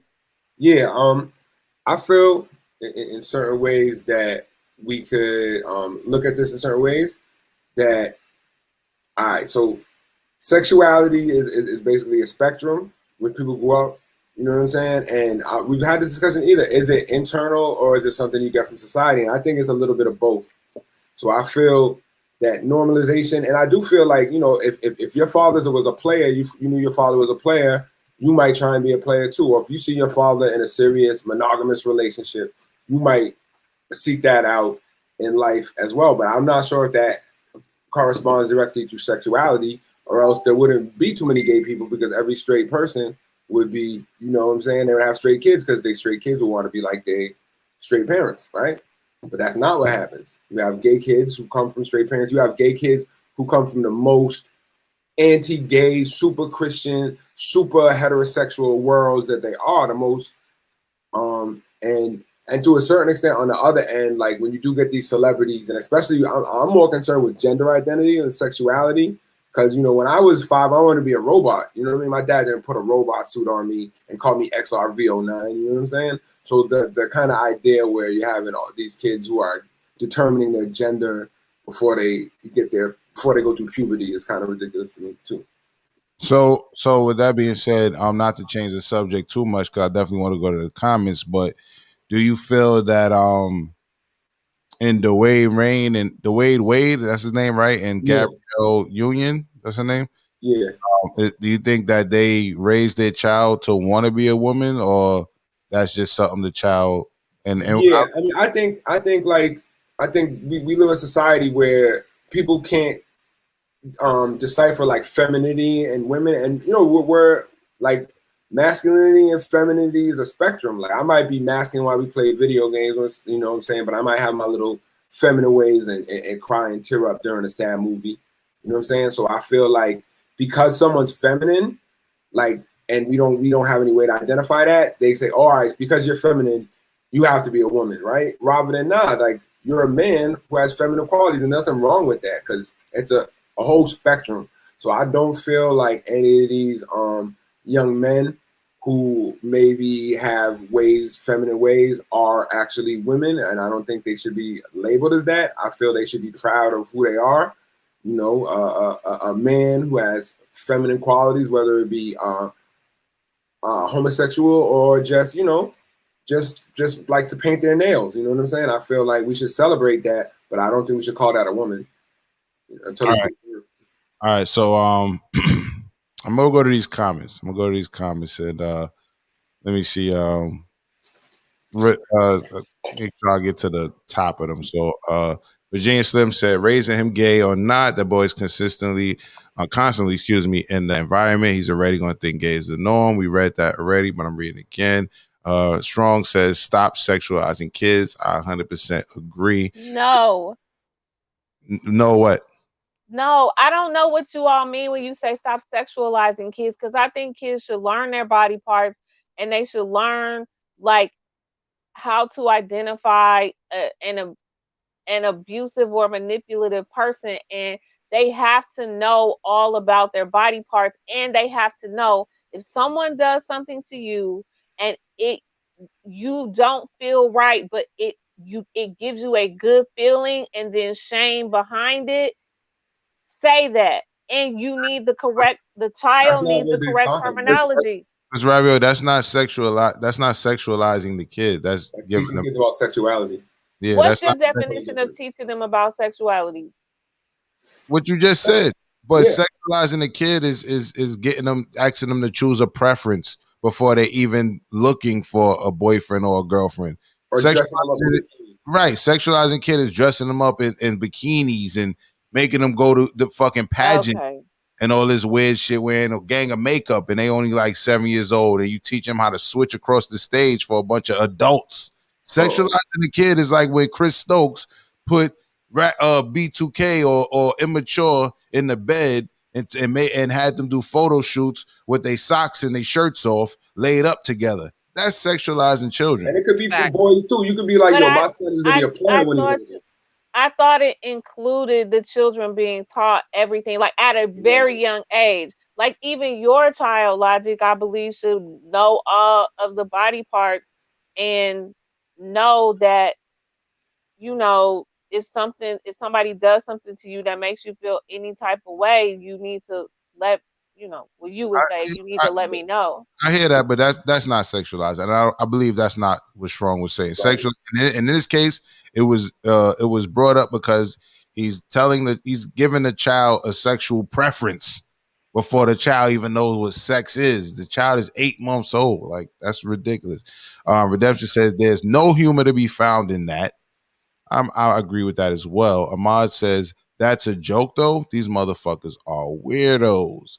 And Just One Love says, very late arriving, but top of the morning, kings and queens. Top of the morning to you. Good morning, Just One Love, our associate producer. And Brooklyn Honcho says, cut a mic. Co-producer wanted me to cut somebody's mic off this morning. I'm trying to stop cutting mics, which is why she needs to stop accusing me of that. The only way I'm going to cut mics is if I feel like there's a background noise or something like that. I'm trying not to cut mics anymore. I didn't say anything about you cutting the mic. Let me cut a mic off. Let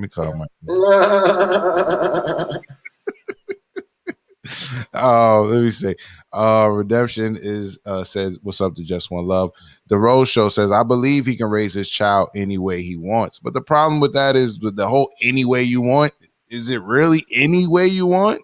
You know what I'm saying? Like, that's why certain laws are in place. That whole any way you want thing, that's a slippery fucking slope, the Rose Show. That's a slippery slope. Redemption says, huge problem with that type of guidance. And Strong says, my daughter is 10 months and she ain't thinking about nothing but getting tickled and drinking milk. Facts. And Honcho says, somebody need to call ACS on his ass now.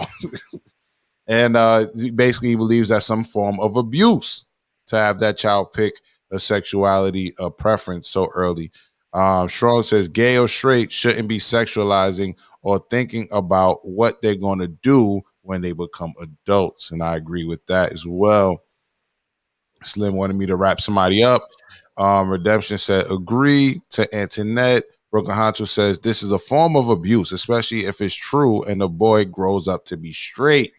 All right. So, according to them, they claim that if the boy grows up to be straight, that they will love him all the same and all this type of thing. But we know that may not be true. You know what I'm saying? The boy might be ashamed to be straight after being raised to be gay. You know what I'm saying? So Redemption seems to agree with that as well. Ahmad says, good point. All right, what you said earlier, MsRavioli. Redemption says Slim is correct. Brooklyn Hunter says abuse.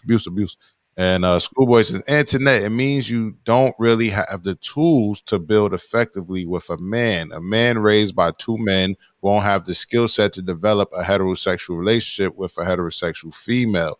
I don't know if I necessarily agree with that, Schoolboy, because what I'll say to that is the fact that some of us weren't raised with both parents, but we still find our way in successful relationships. I being one of them, right? I know my father, I have a good relationship with him, but I wasn't raised with him. You know what I mean? Yet I married my wife. I had my son after being married. You know what I'm saying? So I did it all the quote unquote right way or whatever. So, I'm doing just fine. Strong says nowadays we're quicker to teach kids about sexuality and being gay than about holistic healing or financial literacy. Clear agenda. So let's put it there right here. I got a conspiracy theory that I started to come up with. Y'all want to hear my shit? And it's a theory because I can't prove it. And it's a conspiracy because I believe somebody's conspiring. So we have, and a lot of people probably won't agree with me, but we talked earlier this week, I believe it was this week on the show, about do people believe there's a gay agenda, right? Some people said yes, some people said no. I don't remember everybody's particular situation, but I remember after the show was over, I kind of thought twice. And then this article really kind of also, I kind of want to say backed up my theory. So this is my theory, right? We got a lot of people. Oh, we was talking about Little Mama. We was talking about Little Mama wanting to start the heterosexual pride type of thing. She wants to lead the charge, even though there's already a straight pride movement that she can get with in her own city that she's from. Ran by a bunch of pro-black revolutionaries and all of that. But she says she wants to and MsRavioli herself says she's starting to make a flag for straight pride or something like that. MsRavioli says she's sketching up a flag. But with that being said, we that conversation, I asked people if they think it's a gay agenda. Some people said they think it is. A lot of people, including Little Mama, believe the gay agenda is to depopulate the earth, right? And I said I don't particularly believe that, right? I said I do believe, I see clear as day that there is an agenda. I do believe there's an agenda, but I do not believe that it's to depopulate the earth. I don't believe it's part of that, because if you're gay, you can still have children. We live in a time where you can change, science can change your gender, right? You can get your dick cut off, you can grow breasts, you can a woman could grow a beard and all these other things. You know what I'm saying? So we're not going to ignore the fact that gay people could use science to produce children. So I don't believe that gay people like, oh, let's end civilization as we know it. Let's make everybody gay so we can stop, to be civilization. I don't necessarily believe that. But what I'm starting to believe is that the elites who also are pedophiles. I'm not saying all elites are pedophiles. And I'm not saying pedophilia is synonymous with being gay. Not saying that either. A lot of people believe that. A lot of people think pedophilia and gay is synonymous. I'm not one of those people. I don't believe that either. But what I'm starting to believe is that the pedophiles who are also elites are hijacking the gay rights movement, especially when it comes to mainstream media, to push what they're making look like gay rights and all of this type of thing to the youth in order to sexualize the youth so that they can in turn have their way with the youth more freely, especially the youth who end up becoming child stars. Because we heard plenty of times about child stars being molested, and a lot of times even by the same sex. Hence the Chris Stokes. And, when we even just look at hip hop, we literally seen Lil Wayne be molested in our face. And there are motherfuckers there's motherfuckers out there who will say that it wasn't molestation and etc. You know what I'm saying? And say that it was some sign of respect because that's his father, even though it's not his father, it's just his mentor and or legal guardian. You know what I'm saying? That was kissing him at a young age and all that. So my theory is that there are elites who are also pedophiles hijacking the gay rights movements in mainstream media in order to sexualize children. Right. And to also open them up to the spectrum very early on before they should even be thinking about who they want to sleep with and all of that. That's my theory. I don't need anybody to agree with it, but I'm putting it on the table. That's what I think is happening. And then I just real quick, I'm going to piggyback off of that and say that I also believe that there are innocent gay people in the mix of that who are just fighting to be accepted, right? Or to have rights. And they're getting demonized by people who are seeing the agenda of the pedophiles and not necessarily their agenda, but them going so hard for gay rights, they don't have time to differentiate. They need all the support they can get. So if the media is going to throw some shit out there to the youth, they're going to rock with that. They're not going to come at Ellen, you know what I'm saying, for sexualizing the child. The gay community is not going to come at this man for sexualizing his 8-month child, because they're going to say, fuck it, we need all the help we can get on this gay rights thing, right? And then the over pushing of the agenda by the media and the mainstream and all that, by who I believe is hijacking the movement, is causing a kickback from straight people who are saying, I'm tired of seeing this shit on my television. Or someone like me, like I told y'all a story earlier this week. You don't got to believe me, but if anybody knows me, like Casey, who knows me in real life, knows a liar is what I'm not.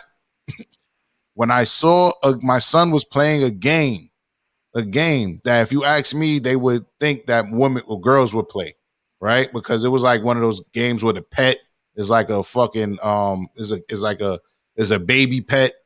You know what I'm saying? So it's like one of those nurturing games and all that. So you brush the teeth and you feed them and all that.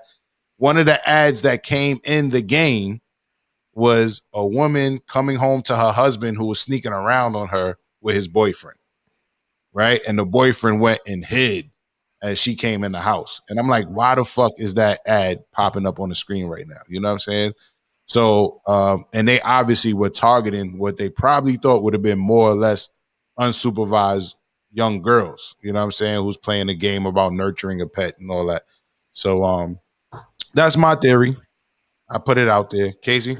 In terms of the straight pride, like, I feel like that's kind of like white pride. Like, the reason we do have black pride is because black people have been oppressed and told being black was bad for so long that there's a need for black pride. And I feel like the history, like, gay people have been told that gay people have been bad, you know, and for so long, there is a kind of need for gay pride rather than you'd be ashamed that you're being gay and then you're sneaking around doing stuff and you're messing around with, more likely to maybe mess around with kids or spread disease because you're ashamed of being gay. You're not proud of it. You know what I'm saying? You think it's something bad. So I do feel that is a good thing, that people should feel like being gay is normal, something they should be proud of. Like I'm not proud of being straight necessarily, but maybe because I feel that's the normal thing. You know what I'm saying? But I do feel, to Logic's point, that you do have a lot of media both ways that is, sexualizing heterosexual women in terms of the pageants, and then you also have like boy drag queens who's in nightclubs doing stuff, and that is extremely inappropriate. That's like ACS worthy. But because people in the gay community some people in the gay community want to show that this is acceptable, they want to promote it, and they want to say there's nothing wrong with these little drag queens at 9 years old, fully sexualized, hanging out at nights, sitting on laps of grown gay men. So I do feel there is a point there, but I do feel, again, like, I don't know, I do feel like for me, I don't have a black agenda, but I feel like I want everyone to know there's nothing wrong with being black, right? You know what I mean? And it actually is something really cool. You know what I'm saying? So I could see a gay person saying, hey, I want to show the world that, there's nothing wrong with being gay. And actually, we have our own culture. We have, we have this. But I don't know about in terms of flaunting the sexuality too much in terms of that. And rather than that, in terms of showing like we have an OG I didn't even know was bisexual. Like, he just carried himself in a certain way. And I just assumed almost then he was on some post. He was like, I made some posts about people being bisexual. He came out and he was honest about it. I was like, wow.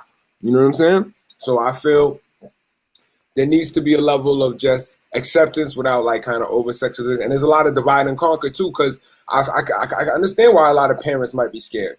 You know what I'm saying? Like, and so that's how they get the Republicans mad at Democrats. I can understand parents might be scared because, parents probably want grandkids. You know what I mean? If they're heterosexual, like, I'm sure most parents would be accepting if their child would be gay, but if they were given a preference, they would be like, no, I'd rather have them be straight. You know what I'm saying? And I feel to the point, like, let's say if I'm left-handed, right, and my wife's left-handed, we can't just raise our kid like she's left-handed. You know what I'm saying? Because we're both left-handed. Like, he might just be messed up, be one with his wrong hand. You gotta assume that most people are right-handed, and then also wait a little bit, find out till the kid is ready to make his decision to start using that hand, and then support whatever hand he's using. I feel the same way for sexuality. All right. If you just pulled up, we're speaking about the actor from Modern Family, saying on Ellen that he's raising his 8-month-year-old son to be gay until he decides that he's straight. And I think the general census is that we think that he shouldn't be putting a sexual preference on the child before they're of age to make their own sexual preference. And he said it in a joking way. And also I think that he dared people to challenge it. You know what I'm saying? I think they dared people to challenge it, but I think this is the right show to kind of explore the statement and not demonize gay people, but at the same time, we're exploring the statement that he's saying. Should you be putting a sexual preference on your child? And I think the general census is that we don't think you should. Even though we all don't agree on everything that we all said, I think that was the general census. And y'all could correct me if I was wrong. Slim said, I take a shot every time Ravioli says abuse. Slim says, are you coherent? She actually didn't say abuse this episode. I don't think. Maybe I'm so used to it. Virginia Slim said he's a functional alkie, so he's all right. He says he's kidding as well. Schoolboy says gay parents can definitely turn you gay. Y'all notice how black boys being raised by white moms or foster parents are typically gay. Why is that? I mean, I haven't noticed that, but MsRavioli said you have something to say to that? Yes, there's a book, a book by a lady. It's called like White Gaze. I think it is Rebecca somebody, but she's not gay, but she is black and she's raised by white parents. So I mean, like, I just think that it would be a really good read for everybody, and maybe it should be the second or third book after Casey's book in the book club. But she had a lot to say about that, like just the a different dynamic. I wanted to say that. All right. Well, if you find the book, feel free to bring it up. But I haven't noticed that, Schoolboy. I haven't noticed that. But then again, I don't know many people raised by any white. I don't know many black people raised by white people. And I think the book you're talking about is Surviving the White Gaze. Rebecca. Yes, that's it. All right. What's her name? Rebecca what? Rebecca Carroll. Virginia Slim says, don't kids obtain the basis of how relationships are supposed to function based off what they see from their parents? I mean, I think initially that's your first example, but I think at the end of the day, you have a choice. You have a choice if you recognize dysfunction in your home. Not saying gay is a dysfunction. I'm just saying if you recognize dysfunction in your home, for example, if one of your parents is abusive, you will recognize that and you'll say, either you're going to go with that or you're not going to go with that. But that's just my take. Casey?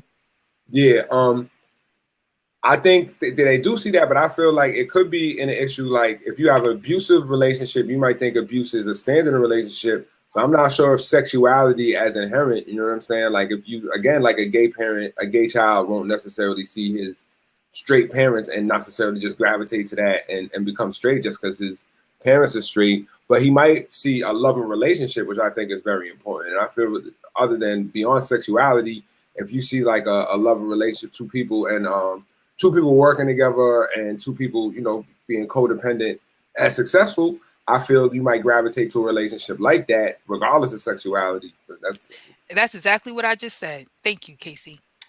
Yeah, I don't. If I would have been raised by two fathers or two mothers, I'm still want some pussy. So I don't think that was.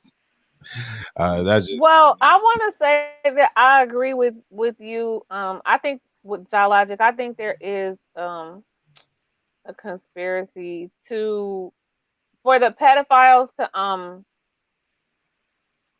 have their way with the children. I'll say that. Like I even think that the masks are a part of it. Because children can't, well, at least at one particular school here in Atlanta, children can't wear like the clear mask. You know how they have like the shields for masks, the plastic ones? They can't wear those. And the teachers can't wear them. And I think that if someone abuses a child or inappropriately touches a child, it's already hard enough for the child to identify the person. Now you just have eyes. You know what I'm saying? That's your theory. That's your theory, right? That's what you're saying. You're adding a theory. I think it's a part of it, of what you said. In addition to what you said, I think the masks are a part of it as well. I think they have an agenda. An agenda. When I talk to state legislators, piggyback off of my theory. All right. Well, I've been saying that for years, JahLogic. It's real. You talk. Go ahead. Say what you. I've talked to at least one state legislator, and it's a known fact that a lot of just people in general, but even the people that have titles and hold these positions, whether it's in politics or the courtrooms or law enforcement or wherever, the pulpit, wherever they are, there's a lot of pedophiles. And right. I'm almost wondering, are the laws set up like is all of this put into place so that they can have their way with children? So the reason you're bringing up pedophiles in my theory, so my theory don't get confused with anything else. I just want to be clear. I'm saying that I believe that the gay rights movement is being, if there's agenda in media, which it seems like it is, that is being hijacked by elite who are also pedophiles who are also elitists, right? And they're hijacking the gay rights movement to over-sexualize the children. That's what my theory is. Because when we see it get pushed to the children in the name of normalizing being gay, it seemed that it would be to children who are too young to even give a fuck about sexual preference, number one. So then the question is, why sexualize them, right? So, and once again, I'm not saying pedophilia is synonymous with being gay. I'm saying that I believe that there are some pedophiles out there who are elitists, who are hijacking that movement, and it's just my conspiracy theory. With also, let me go. Slim says, okay, we read that. Strong says a child. Strong says, I'm gonna try to read it the way it was said. A child is born with no state of mind, blind to the ways of mankind.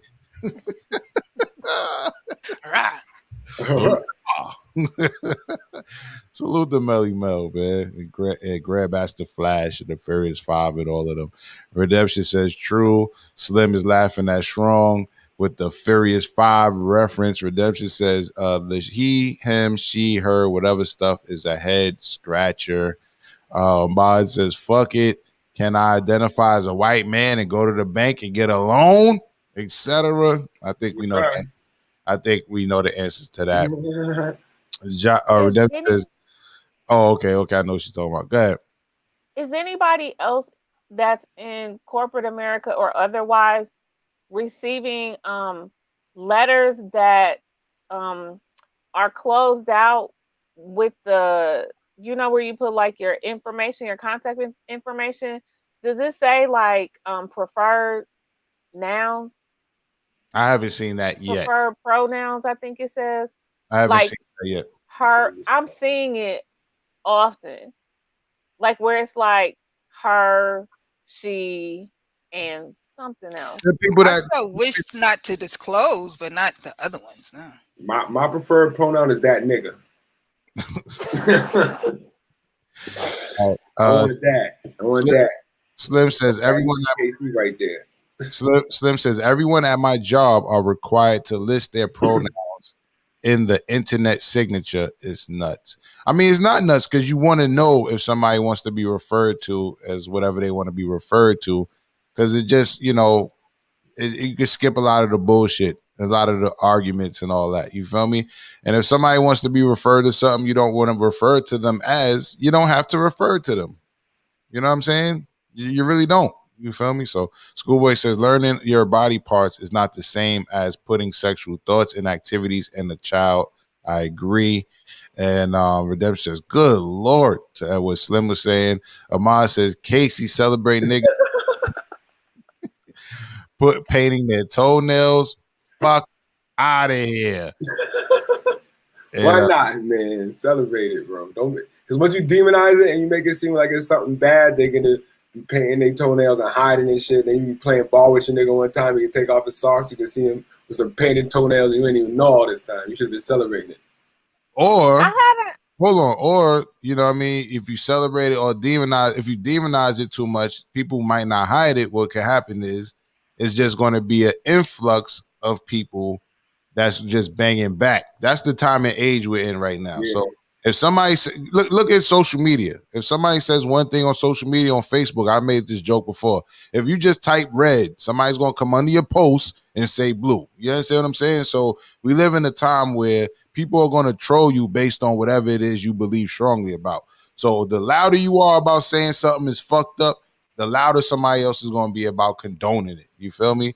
So it's best just mind your fucking business, but don't over sexualize my child. You got to draw the line at things like that. It's not about talking about if being gay is right or being not, you know what I mean? And the straight pride versus the gay pride and all that shit is convoluted, if you ask me. It's just reactionary. The issue is your children being over sexualized. That's a place where the line needs to be drawn.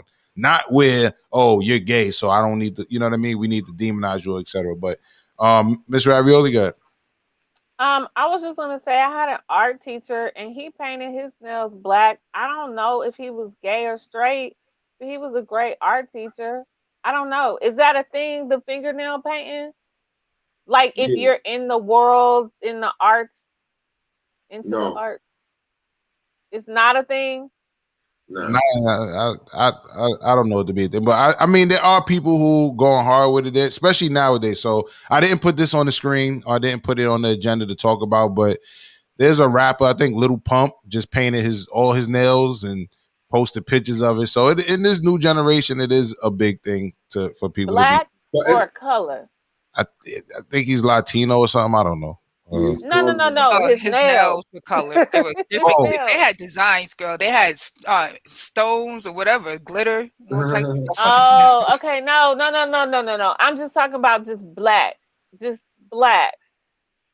That's Look, a I think rock. Lil Yachty A did lot of something them too with rockers his was hair. doing it back in the day. I think that's something Oh, they adapted that's from the goth. rocks. Yeah, goth. That's what I'm trying That's to a say. goth Yeah, thing. goth. That's what I'm trying to say. Yeah. All right, let's move on. Rest of these comments. Schoolboy says, Logic, not with the shits. Pay attention. You don't play about his family. Facts. And I definitely don't let my son play games or this other type of shit without me knowing what he's watching and or playing, which is how I peeped that ad that was in that game.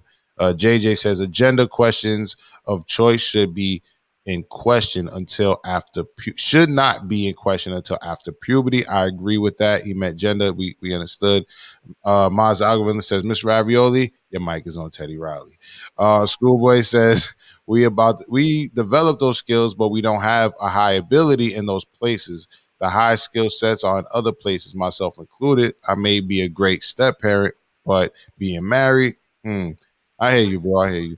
Nigel, good morning, says, good morning, Logic panel peeking in. Good morning, Nigel. And salute to my sister, my childhood friend. Sleazy Aki says, I missed the whole show. Well, yeah. And also, Nigel, you get associate producer credit as well. You donated a significant amount towards the end of the last season. You're associate producer as well. You know what I mean? Salute to Sleazy Aki, one of our co-producers. Strong says, always thought Little Mama was gay. She's straight, bruh. She's straight, and she's with that straight pride right now. A lot of female rappers. MC Light, Queen Latifah, The Brat. So I can see why people can make that assumption.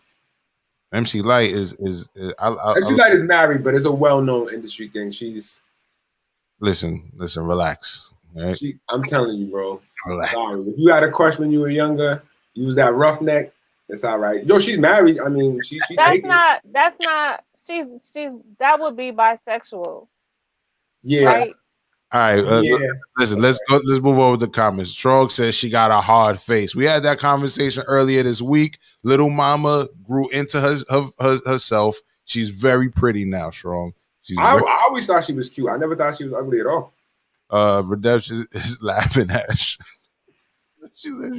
as Strong as when he says she had a hard face. Anyway, CZ Aki says, still pay my union dues. I'll catch you later. Salute to you, and I got your donation, Sleazy Aki. Thank you. I got your union dues. Salute to the co-producer. Nigel says, yet he never kissed his biological father. If you know, you know. Talking about Lil Wayne. Facts. And Virginia Sims says, present it up. I don't know what that means. Present and up. I don't know. Wrap it up. Oh, wrap it up. Oh, okay, I like that stuff. 58 Jones, aka J58, from host of Kicking in the Door, says, peace to the chat and the panel. They still looking for Woody Allen. That Woody Allen documentary on HBO was crazy. Speaking of, like, I have to watch that. Oh my God, I can't look at that. And I used to be a fan, bro. Now oh my God, bro, I can't watch it no more. I want to see it. Can you give us a synopsis? All right, brief synopsis of the documentary. So it's done by the Farrow family, which is Mia Farrow's children. Ronan Farrow, he's kind of famous. He kind of exposed everyone. And then Soon Yi was the Asian adopted one. He wound up marrying, but the man's really about this young woman named Bill. And he, oh my God, like, and I'm a Woody Allen fan, so when he talk his nasty pedophile shit, I hear it in his funny Jewish voice. Shit is sickening, like, and you know what I'm saying. And for a while, it's one of those things like with documentaries. Like I heard both sides of the story, and I was almost, because I'm a Woody Allen fan. He's a brilliant filmmaker. He's a funny dude who I respect as a comedian. So I kind of wanted to be on his side. So I was like, I kind of believed what I read, but after watching all this video, this dude got a serious problem, man, and him like coming in and being an adopted father and then molest, like, not that I could understand or condone like 16, 17, but like that's post-pubescent. Like I could understand being attracted to a 17-year-old. I can't understand having sex with a 17-year-old, but I can understand like, yo, she's pretty, I'm attracted to her like that. But so that was him with Soon Yi. Like she was 18, 19, and the fact that she was an adopted child was a little disturbing, but it wasn't like cancel him. But what he was doing with the younger daughter, oh my God, just disgusting, bro. Just and to family and like the psychological effects. But yeah, it's a documentary on HBO. I thought it was just about him and the adopted daughter. He was doing something to the. It was a younger Wow. one, bro. Oh like, my God. like 4 or 5, like disgusting. Like, you know what I'm saying? Not that I'm condoning like a grown man having sex with a 17-year-old, let alone a 17-year-old who you were like adopted father for. But like it was the younger one that was really very disturbing, and that's really where You gotta be careful what you say, brother. Yeah. Trolls will get you, man. Yeah. Get you, man. I don't. For the record, I like my women old. When I look at porn, I research mature. Right. But not even sure, but I won't go under 18, but the barely 18, you know what I mean? Or I don't even look at no barely 18. I don't look at that shit either. Mature. Yeah, anything with teen and porn, I don't watch. I don't do that. I'm sorry. Let him. Y'all know my motto when it comes to breasts. Let him hang. I need to. I research mature. 58 Jones says also the laws they're applying to Cali so people can't get away with the shits. Virginia Sims says Jah is speaking on the normalization of that way of life. His long-winded theory makes sense. And Brooklyn Honcho says this is a real interesting topic. I think it is. Brooklyn Honcho says, is there truly a right or wrong answer? And it's subjective, I guess. Mod's algorithm says, I got to go, but I'll watch the rest of the rebroadcast. Great show. Salute to my G. Nigel says, white moms and foster parents are automatically gay. I'm lost. Either way, what's the statistics to support your theory? Also, from what I've seen, that's certainly not the case. I definitely haven't seen that as well. And when there's no statistics, we call them nigatistics up here, just so you know. My associate producer, Niger. And Redemption says, MsRavioli, the motherfucking reach. But what? What was the reach? These are retroactive comments, so, just let it rock. We won't know. Virginia Slim is laughing. And 58 Jones says preparation for the fuck shit. Redemption says. Brooklyn Honcho says MsRavioli about to get scammed. Pay attention. Redemption says it's popping up everywhere. Mimi F says I popped in and the discussion is LGBTQ plus and sexuality. Wow. Laugh out loud. Yeah, you dodged the bullet. But we had a reason to bring this up. If anybody is just now tuning in, the actor from Modern Family said he will raise his 8-month-old child to be gay until the child says they're straight. Nigel says, Virginia, not quite.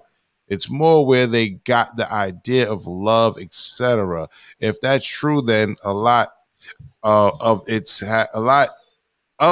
have no idea or that, because remember, our fathers ain't around and some mothers absent too.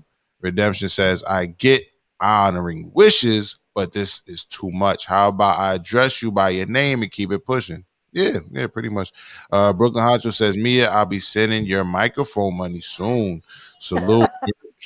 Jersey Jen says, I've seen binary as an option. Interesting. Schoolboy says, y'all not ready for the future. Went to work one day and was talking to Bob. Bob took a vacation and came back. Brenda. Shit is wild. And Brenda's got a section. Thank you, Brooklyn Honcho. All right, Brooklyn, I sent the ladies some bread. So ladies, check your cash apps. And Mia says, and salute to Brooklyn Honcho, the co-producer. Sending bread to everybody, man. Salute to you. And I want to say thank you, Brooklyn. Yes, but you have some kind of static going on. That's why I had to mute you. Oh, I told you. It's cool. Relax. I'll mute you until it's time for you to talk. All right, let me shut the mic off. And Mia says much appreciated. Strong says nah. Jersey Jen says meant non-binary. Okay, and Strong is putting the nails emojis up. Brooklyn Honcho says, you got to tell me what you need, Mia. And he got you. Redemption says goth and emo kids. Right. The goth and the emo kids are the ones painting their nails black and all of that. Slim says, Mia, the conversation is actually pretty chill today. Objective and reasonable views were expressed. Thank you for that, Slim. Redemption says, people been saying she was gay like Pam from Total. We know. And Strong says, MC Light got a beard. She's married. Nah, he means she's married. She don't got a beard like this. A beard is like turn on my mic. Y'all not gonna talk about MC Light like that. I know people that are close to her, so no, y'all not gonna talk about Light like that. I do like MC Light though. I do like her. So I like MC Light too. Yo, I like James Baldwin. You know what I mean? Don't mean he's not gay. So you saying that the beard means that she got a man just for looks, like a trophy? Yeah. Like a lot of download brothers and ATL man. Why can't she? Why can't she be bisexual and you all appreciate it to the utmost? Whatever. I don't care. Yeah, do you appreciate it? I still bump Poor Georgie. I still bump, Paper Thin. I don't care. I appreciate MC Light. Redemption says, I gotta watch. The tales regarding him have been spinning for decades. I think it's just telling that he adopted and then married the girl. To me, that has pedophile written all over it. Yeah. And not for nothing, I'll cancel me if you want, but I'll go on a limb and say the same for Prince. That nigga adopted that girl and then married that girl. Weirdo shit, if you ask me. All right. Nigel says, sir, they are Queen Latifah and the brat been gay. Laugh out loud. MC Light bossy. See? All right. So that means I can get up in there if MC Light is body. and she says, if you beard number 2. She is beard number 2. MC Light, if you're looking for a younger beard, let me stop. Gotta have a roughneck.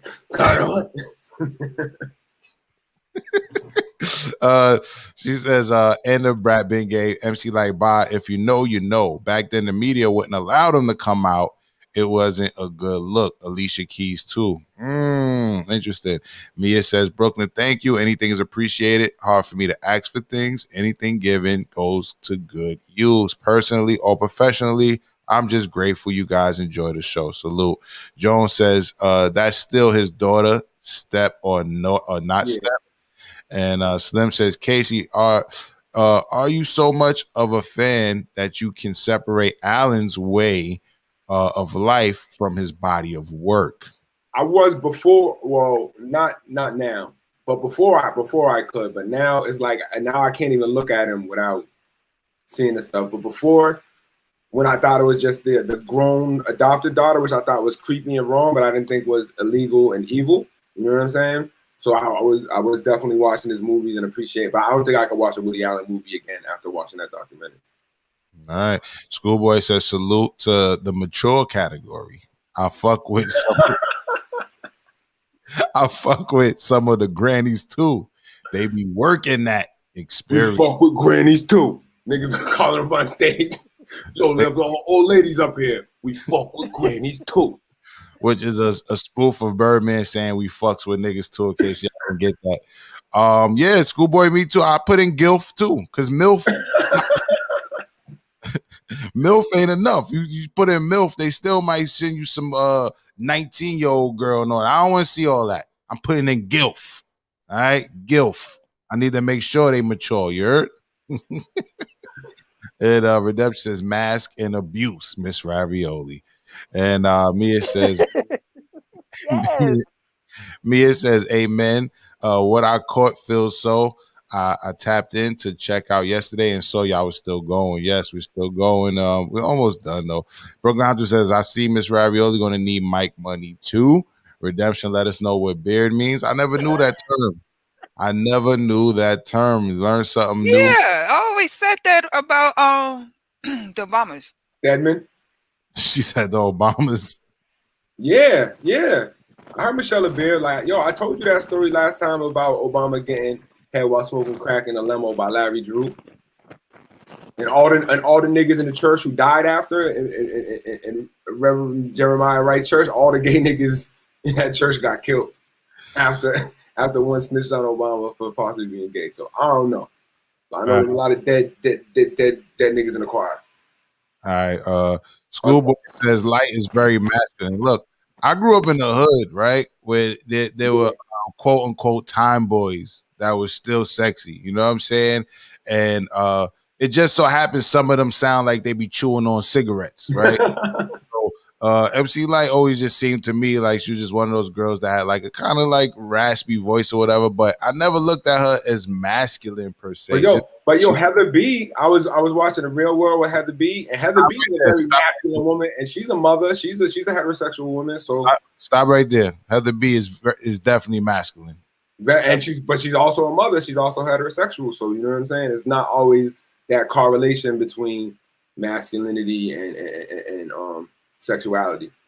I know it was this girl in my hood. She used to sound like she be chewing on cigarettes and shit. She turned blood and shit. She was mad tough. But she was pretty as shit though. You know what I'm saying? She was pretty as shit. You can't hide being pretty. You can't. You just can't. All right. The Schoolboy says Light got that big D energy. You're bugging, Schoolboy. And Redemption says Roughneck was my jam back in the day. She needed a roughneck. See, you know what I'm saying? Schoolboy says Alicia was gay, but Swiss knocked the dust off that box and had her dancing on top of the piano in them hills, pregnant with no makeup on. This nigga's crazy. Slim says typo. Salute. Rosdale says a pale male. I don't know what that part was reference to. Redemption says gilf is a thing. It's a thing. It's a thing. It's a thing. Nigel said beard is a cover up. All right, cool. And Redemption says Star Jones, Jackie Harry, Tyler Perry, beard action. We was talking about Jackie Harry earlier in regards to Little Mama. So Jackie, who played Jack A in 227, she apparently came at Little Mama for her basically saying don't over sexualize the children. That was Little Mama's point as well. It was something about over sexualizing children and having them pick a gender before when they're still young. And Jackie came at her head, and then we kind of in exploring that story, Redemption let us know to look up Jackie's ex-husband, and we found pictures of him swirling his hair and doing hair and looking real feminine and just looking real moist. He was looking real moist. So she's basically saying that Jackie was his beard in that sense. And Strong says Heather B is my homie, super good person. She Nas' best friend's wife. And fun fact, I could have sworn Heather B used to sell mixtapes on Fulton Street.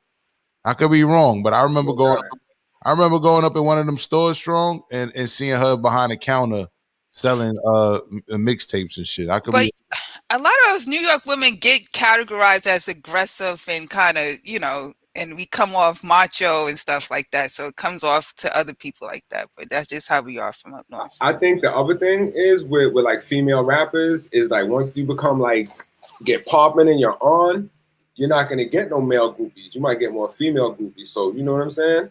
So I feel maybe once Light had a certain sense of power, like she couldn't mess with broke dudes around the way, and she got all these pretty girls trying to get a roughneck, trying to show they roughneck.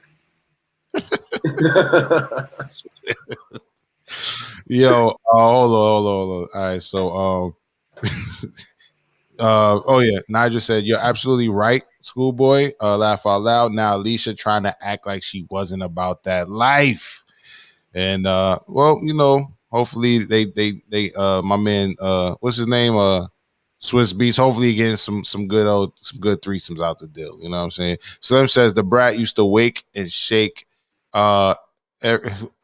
AI every day. Hand jobs. Her words, not mine. I heard her and Lisa Ray was actually lovers instead of they're sisters. I heard they were lovers instead of that was a cover up. I heard that was a cover up. They was actually lovers. But look, man, Antoinette gonna know the latest theories, right? So we got to look into that. 58 Jones says my guy said moist, and if you see the videos that we saw, the pictures that we saw, moist is definitely a polite putting it. You know what I'm saying? Jackie's husband was basically, he was looking like he was just straight up out the closet, but he was somehow Jackie's husband. So that's that. And 58 Jones says, Missy, stay sliding tacos. I heard Trina. And Mr. Jones says, yeah, but when we went to high school and junior high school, there was for sure females have them titties or boobs, however you want to call it. And they had them hanging in those school days. I guess. And I just like mine's mature. That's what I'm going to say. Slim says, yeah, Redemption. Redemption says, Missy gay all damn day. And yeah, okay. So with that being said, we spoke about a whole lot of topics. I probably will forget some if I even try to remember them all. You know what I'm saying? But salute to my co-hosts for pulling up today. I really appreciate y'all. We spoke about a few theories, and we spoke about this man talking about raising his child to be gay. We also spoke about poor black and white people possibly coming together instead of being divided by things like fake reparations. You know what I'm saying? And last comment from our co-producer, Nigel, says, I saw Missy and her girlfriend at my old job together 10 years ago. Interesting. And so yeah, we spoke about a whole lot. We also spoke about the Boulder, Colorado shooting, and should they put a ban on assault rifles? And we also saw a man gun another man down in a sports bar. We've seen a lot today. We went 4 hours. This was a 4-hour show. Usually we try to do 3.5. We did 4 hours. And the beginning of the show, we had a really good conversation on managing personalities, making sure people don't kill your joy, working with different people, which I'm sure me and Casey could elaborate in the future. Me and Casey definitely had a interesting time working with each other on our first film. You know what I'm saying? Where personalities clash, but we still made this great classic. If I don't say so myself. So hopefully this show is another version of personalities clashing, but a great classic still coming out of it. You know what I'm saying? You know what it is here. We all bring our personalities to the table, our point of views, and we ask you, the audience, to come up with your own conclusion. We're not here to tell you what to believe. We're here to tell you what we believe at the moment. We might not think this way 10 years later, right? We weren't thinking this way 10 years ago, right? But yeah, that's what it is. But with all that being said, salute to Mimi F. Baby, who left earlier, Antoinette, who's here now, MsRavioli, and Casey Gane. Salute to the chat, you know what I'm saying? And salute to our special guest who was in the chat under another name, you know what I'm saying? And with all that being said, you know what time it is. This has been the Morning Rant.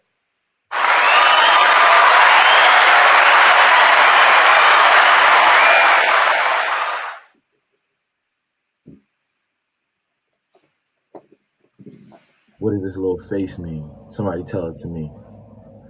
Crazy. I must have struck a nerve, man. Had to. I don't know what I said, but I clearly struck a nerve.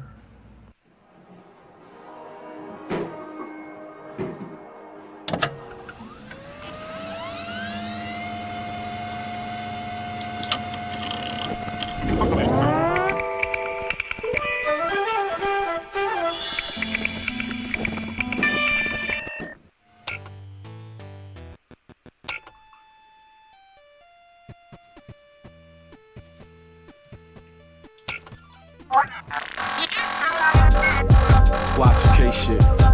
Wake up in the morning, the TV flash the signal. The ESP can hear the transistors in my earlobes. Cameras in the windows, cameras in my laptop, cameras in my windows. Remove, they take a snapshot. Know somebody's watching, like MJ and that other dude.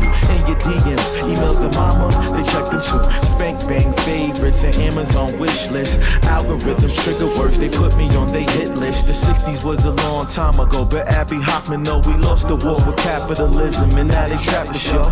In the world where they commodify revolution. Say you smart when you dumb, and when you smart, say you stupid. Likes and retweets, smileys and group thing. We chasing dreams that really mean nothing, but somehow define everything. Seems every day that I'm forgetting how to feel. Artificial soul trying to quantify what's still real. I sit alone in my room on my laptop, wondering if I'm a sheep too. I look around on the train and I'm thinking, am I the only one who has a clue? Maybe I'm wrong, maybe I'm paranoid, or maybe I'm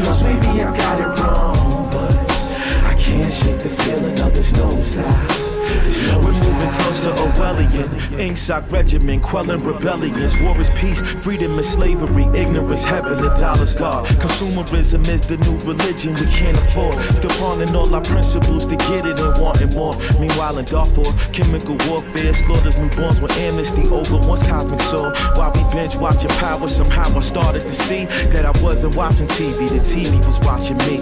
Babysitting, doing data analysis while I sleep. Suspended animation faces, the matrix is battery. Why these racist corporate Satans vacation in Waikiki on the yacht performing fuck buck rituals by the sea, manipulating everybody. They feed us live to the beast. A rack of lamb, bon appetit, protein powder for greed. Devour your dreams, replace it with compliancy and means. Skynet one. Somehow it seems we becoming machines. Mr. Macintosh, Johnny Mnemonics in search of we. Vault 7 said they listening while you driving your V. Eric Snowden said they watching you while you beating your meat. Walls closing in, pulling our privacy out from our feet. I think it's time that we come together, one that's zealous. Merge the black, white, and brown with the wisdom of the elders. Cause when we all unite, there ain't shit that they could tell us. Put a fist in the air one time if you a rebel and then say, I sit alone in my room on my laptop, wondering if I'm a sheep too. I look around on the train and I think, am I the only one who has a clue? Maybe I'm wrong, maybe I'm paranoid, or maybe I'm lost, maybe I got it wrong, but I can't shake the feeling of this nosedive, this nosedive. But if you get to what the elites are into, their God says, you've got to get rid of these humans. I'm going to give you eternal life. I'm going to give you technology and this divine code. Living in a simulation where the people's orchestrated speak the truth amongst the lost, and they still hate it. Why debate it? Any statement that brings changes, shit is major. How they cages, chemtrails and 5G. We need illegal herbs, not these crooked pharmacies. Please, snakes is working hard to split our families and hex our family tree. Paranoid, surrounded by some caucasoids on the train observing me, knowing damn well they propelling white supremacy. Reptilians blocking out these cosmic energies with distractive entertaining remedies. Walking amongst these zombies in these streets. See my people dap them up. Remember that this shit's a dream and nothing's what it seems. Single mothers on the rise. Niggas turning into bitches. Better recognize enforcing gay agendas right before our eyes. Rewiring and reconditioning the minds of little children. Feeding lies, twisting paradigms. Hard for kids to see the signs of dated by the ancients. Moving with the time. This shit's divine. Meet and greet with aliens all the time. They think I'm lying. See them flying saucers in the sky. Pedophiles up in the White House trying to keep us blind. Poison in our food supply. Object for them snakes just to stay alive. Fuck the enterprise. Universe beyond our side. And it's why stars align. Unlike evil dark energies from the other side trying to hijack minds.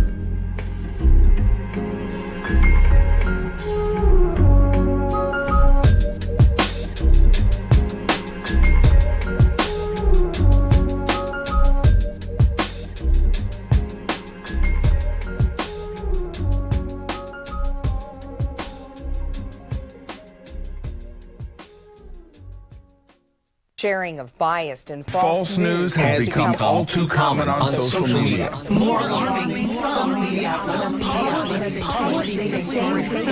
true without checking facts first. Unfortunately, some members of the media use their platforms to push their own personal bias and agenda to control exactly what people think. And this is extremely dangerous to our democracy. This is extremely dangerous to our democracy. This is extremely dangerous to our democracy. This is extremely dangerous to our democracy.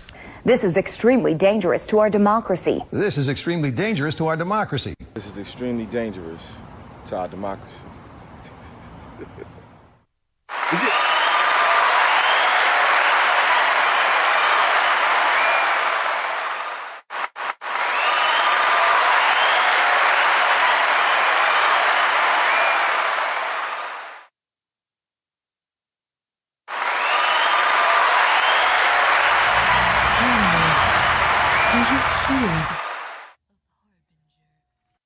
Nigga, I'm on fire right now, fuck nigga.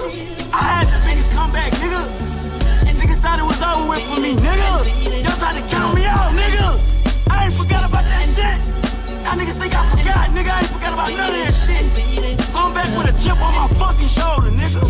Wrote this with my eyes closed, or rose in Moscato. It's intuition, inner visions flow from out the cosmos. Niggas ask me how I made it, I begin if I know.